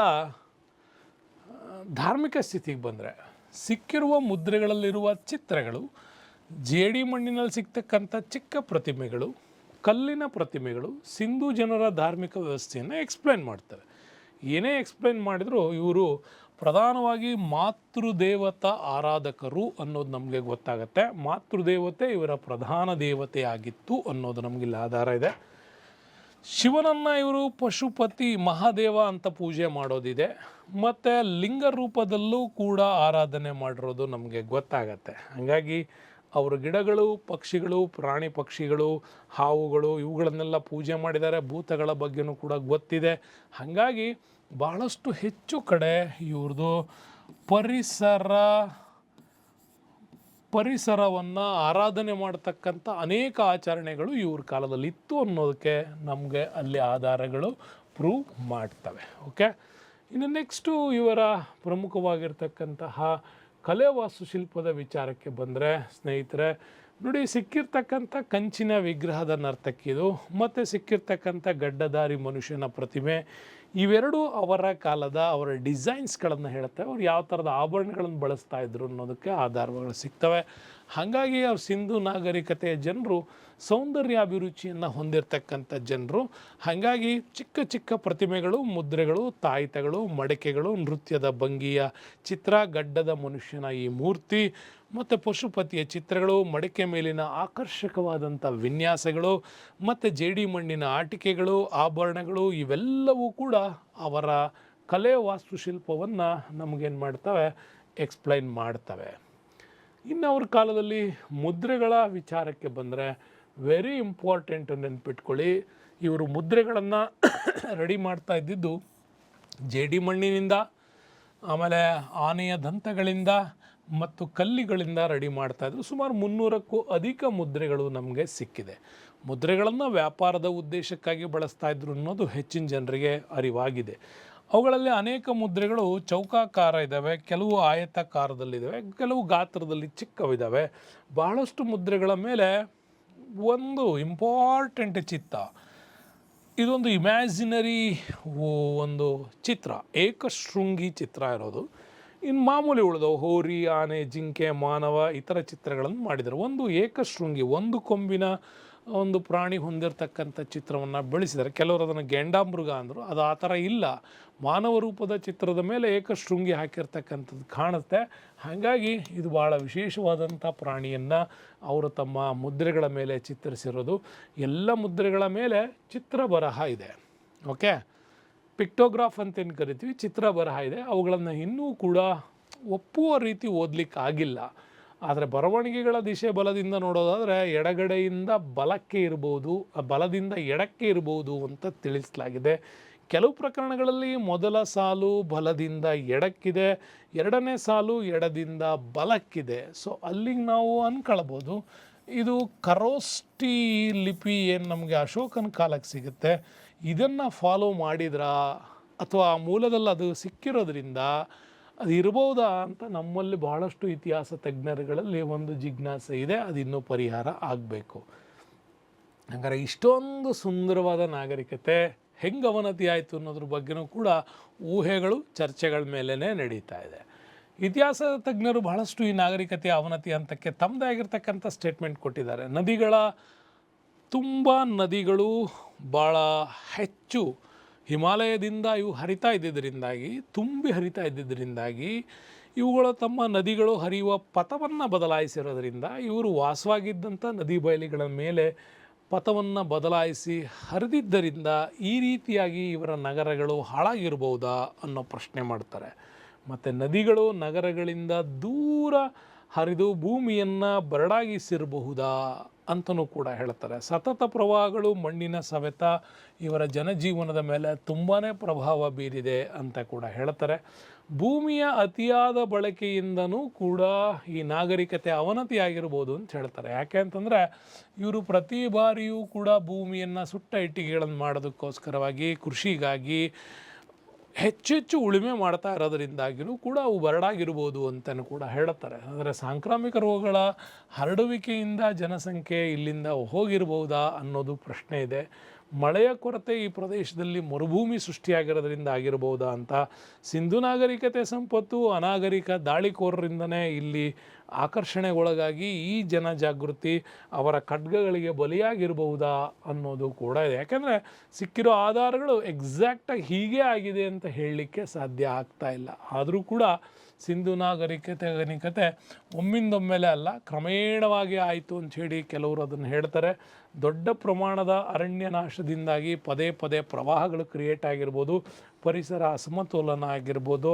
ಇದರಿಂದಾಗಿ ಇತ್ತೀಚಿನ ಸಂಶೋಧನೆಗಳು ಇದನ್ನು ಹೆಚ್ಚು ಏನು ಮಾಡ್ತಾ ಇದ್ದಾವೆ, ಎಕ್ಸ್ಪ್ಲೈನ್ ಮಾಡ್ತಾ ಇದ್ದಾವೆ. ಹಾಗಾಗಿ ಆರ್ಯರ ದಾಳಿಯೂ ಕೂಡ ಇವರ ಸಂಭವನೀಯ ಕಾರಣಗಳಲ್ಲಿ ಒಂದು ಅಂತ ಭಾಳಷ್ಟು ಜನ ಅದನ್ನು ಕೂಡ ಇಲ್ಲಿ ಹೇಳ್ತಾರೆ. ಇಷ್ಟೊಂದು ಅದ್ಭುತವಾಗಿರ್ತಕ್ಕಂತಹ ಪಾಠ ಇದು ನಿಮಗೆ ದ್ವಿತೀಯ PUC ನಲ್ಲಿ ಬರ್ತಕ್ಕಂಥ ಸೆಕೆಂಡ್ PUCಯ 3ನೇ ಪಾಠ ಸಿಂಧು ನಾಗರಿಕತೆಯನ್ನು ನಿಮಗೋಸ್ಕರ ಮಾಡಿದ್ದೀವಿ. ಪರೀಕ್ಷೆ ಒಂದು ಅದ್ಭುತವಾದಂತಹ ವ್ಯವಸ್ಥೆಯಲ್ಲಿರೋದರಿಂದ ತುಂಬ ಚೆನ್ನಾಗಿ ಇವುಗಳನ್ನು ಎಲ್ಲೆಲ್ಲಿ ಹೈಲೈಟ್ ಮಾಡಿದ್ದೀವೋ ಅಲ್ಲಲ್ಲಿ ನೀವು ಕಾನ್ಸಂಟ್ರೇಟ್ ಮಾಡಿ ಓದಿದ್ದೆ ಆದರೆ ಇರೋವಂಥ ಎಲ್ಲ ಪ್ರಶ್ನೆಗಳಿಗೂ ನೀವು ಉತ್ತರವನ್ನು ಮಾಡ್ತೀರಿ ಅಂತ ಹೇಳ್ತಾ ಈ ಒಂದು ನಾಗರಿಕತೆ ಪಾಠವನ್ನು ನೋಡಿದ ತಮ್ಮೆಲ್ಲರಿಗೂ ಅಭಿನಂದನೆಗಳು. ಮುಂದಿನ ಪಾಠದಲ್ಲಿ ಮತ್ತೆ ಸಿಗ್ತೀನಿ. ಅಲ್ಲಿಯವರೆಗೂ stay with us. Ramesh sir, thank you, bye. ಬರ್ರೆ ಮುಗೀತಾ.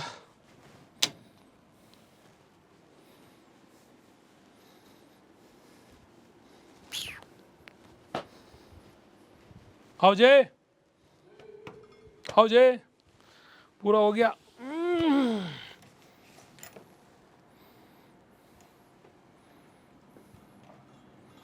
बस हुआ, पूरा हुआ.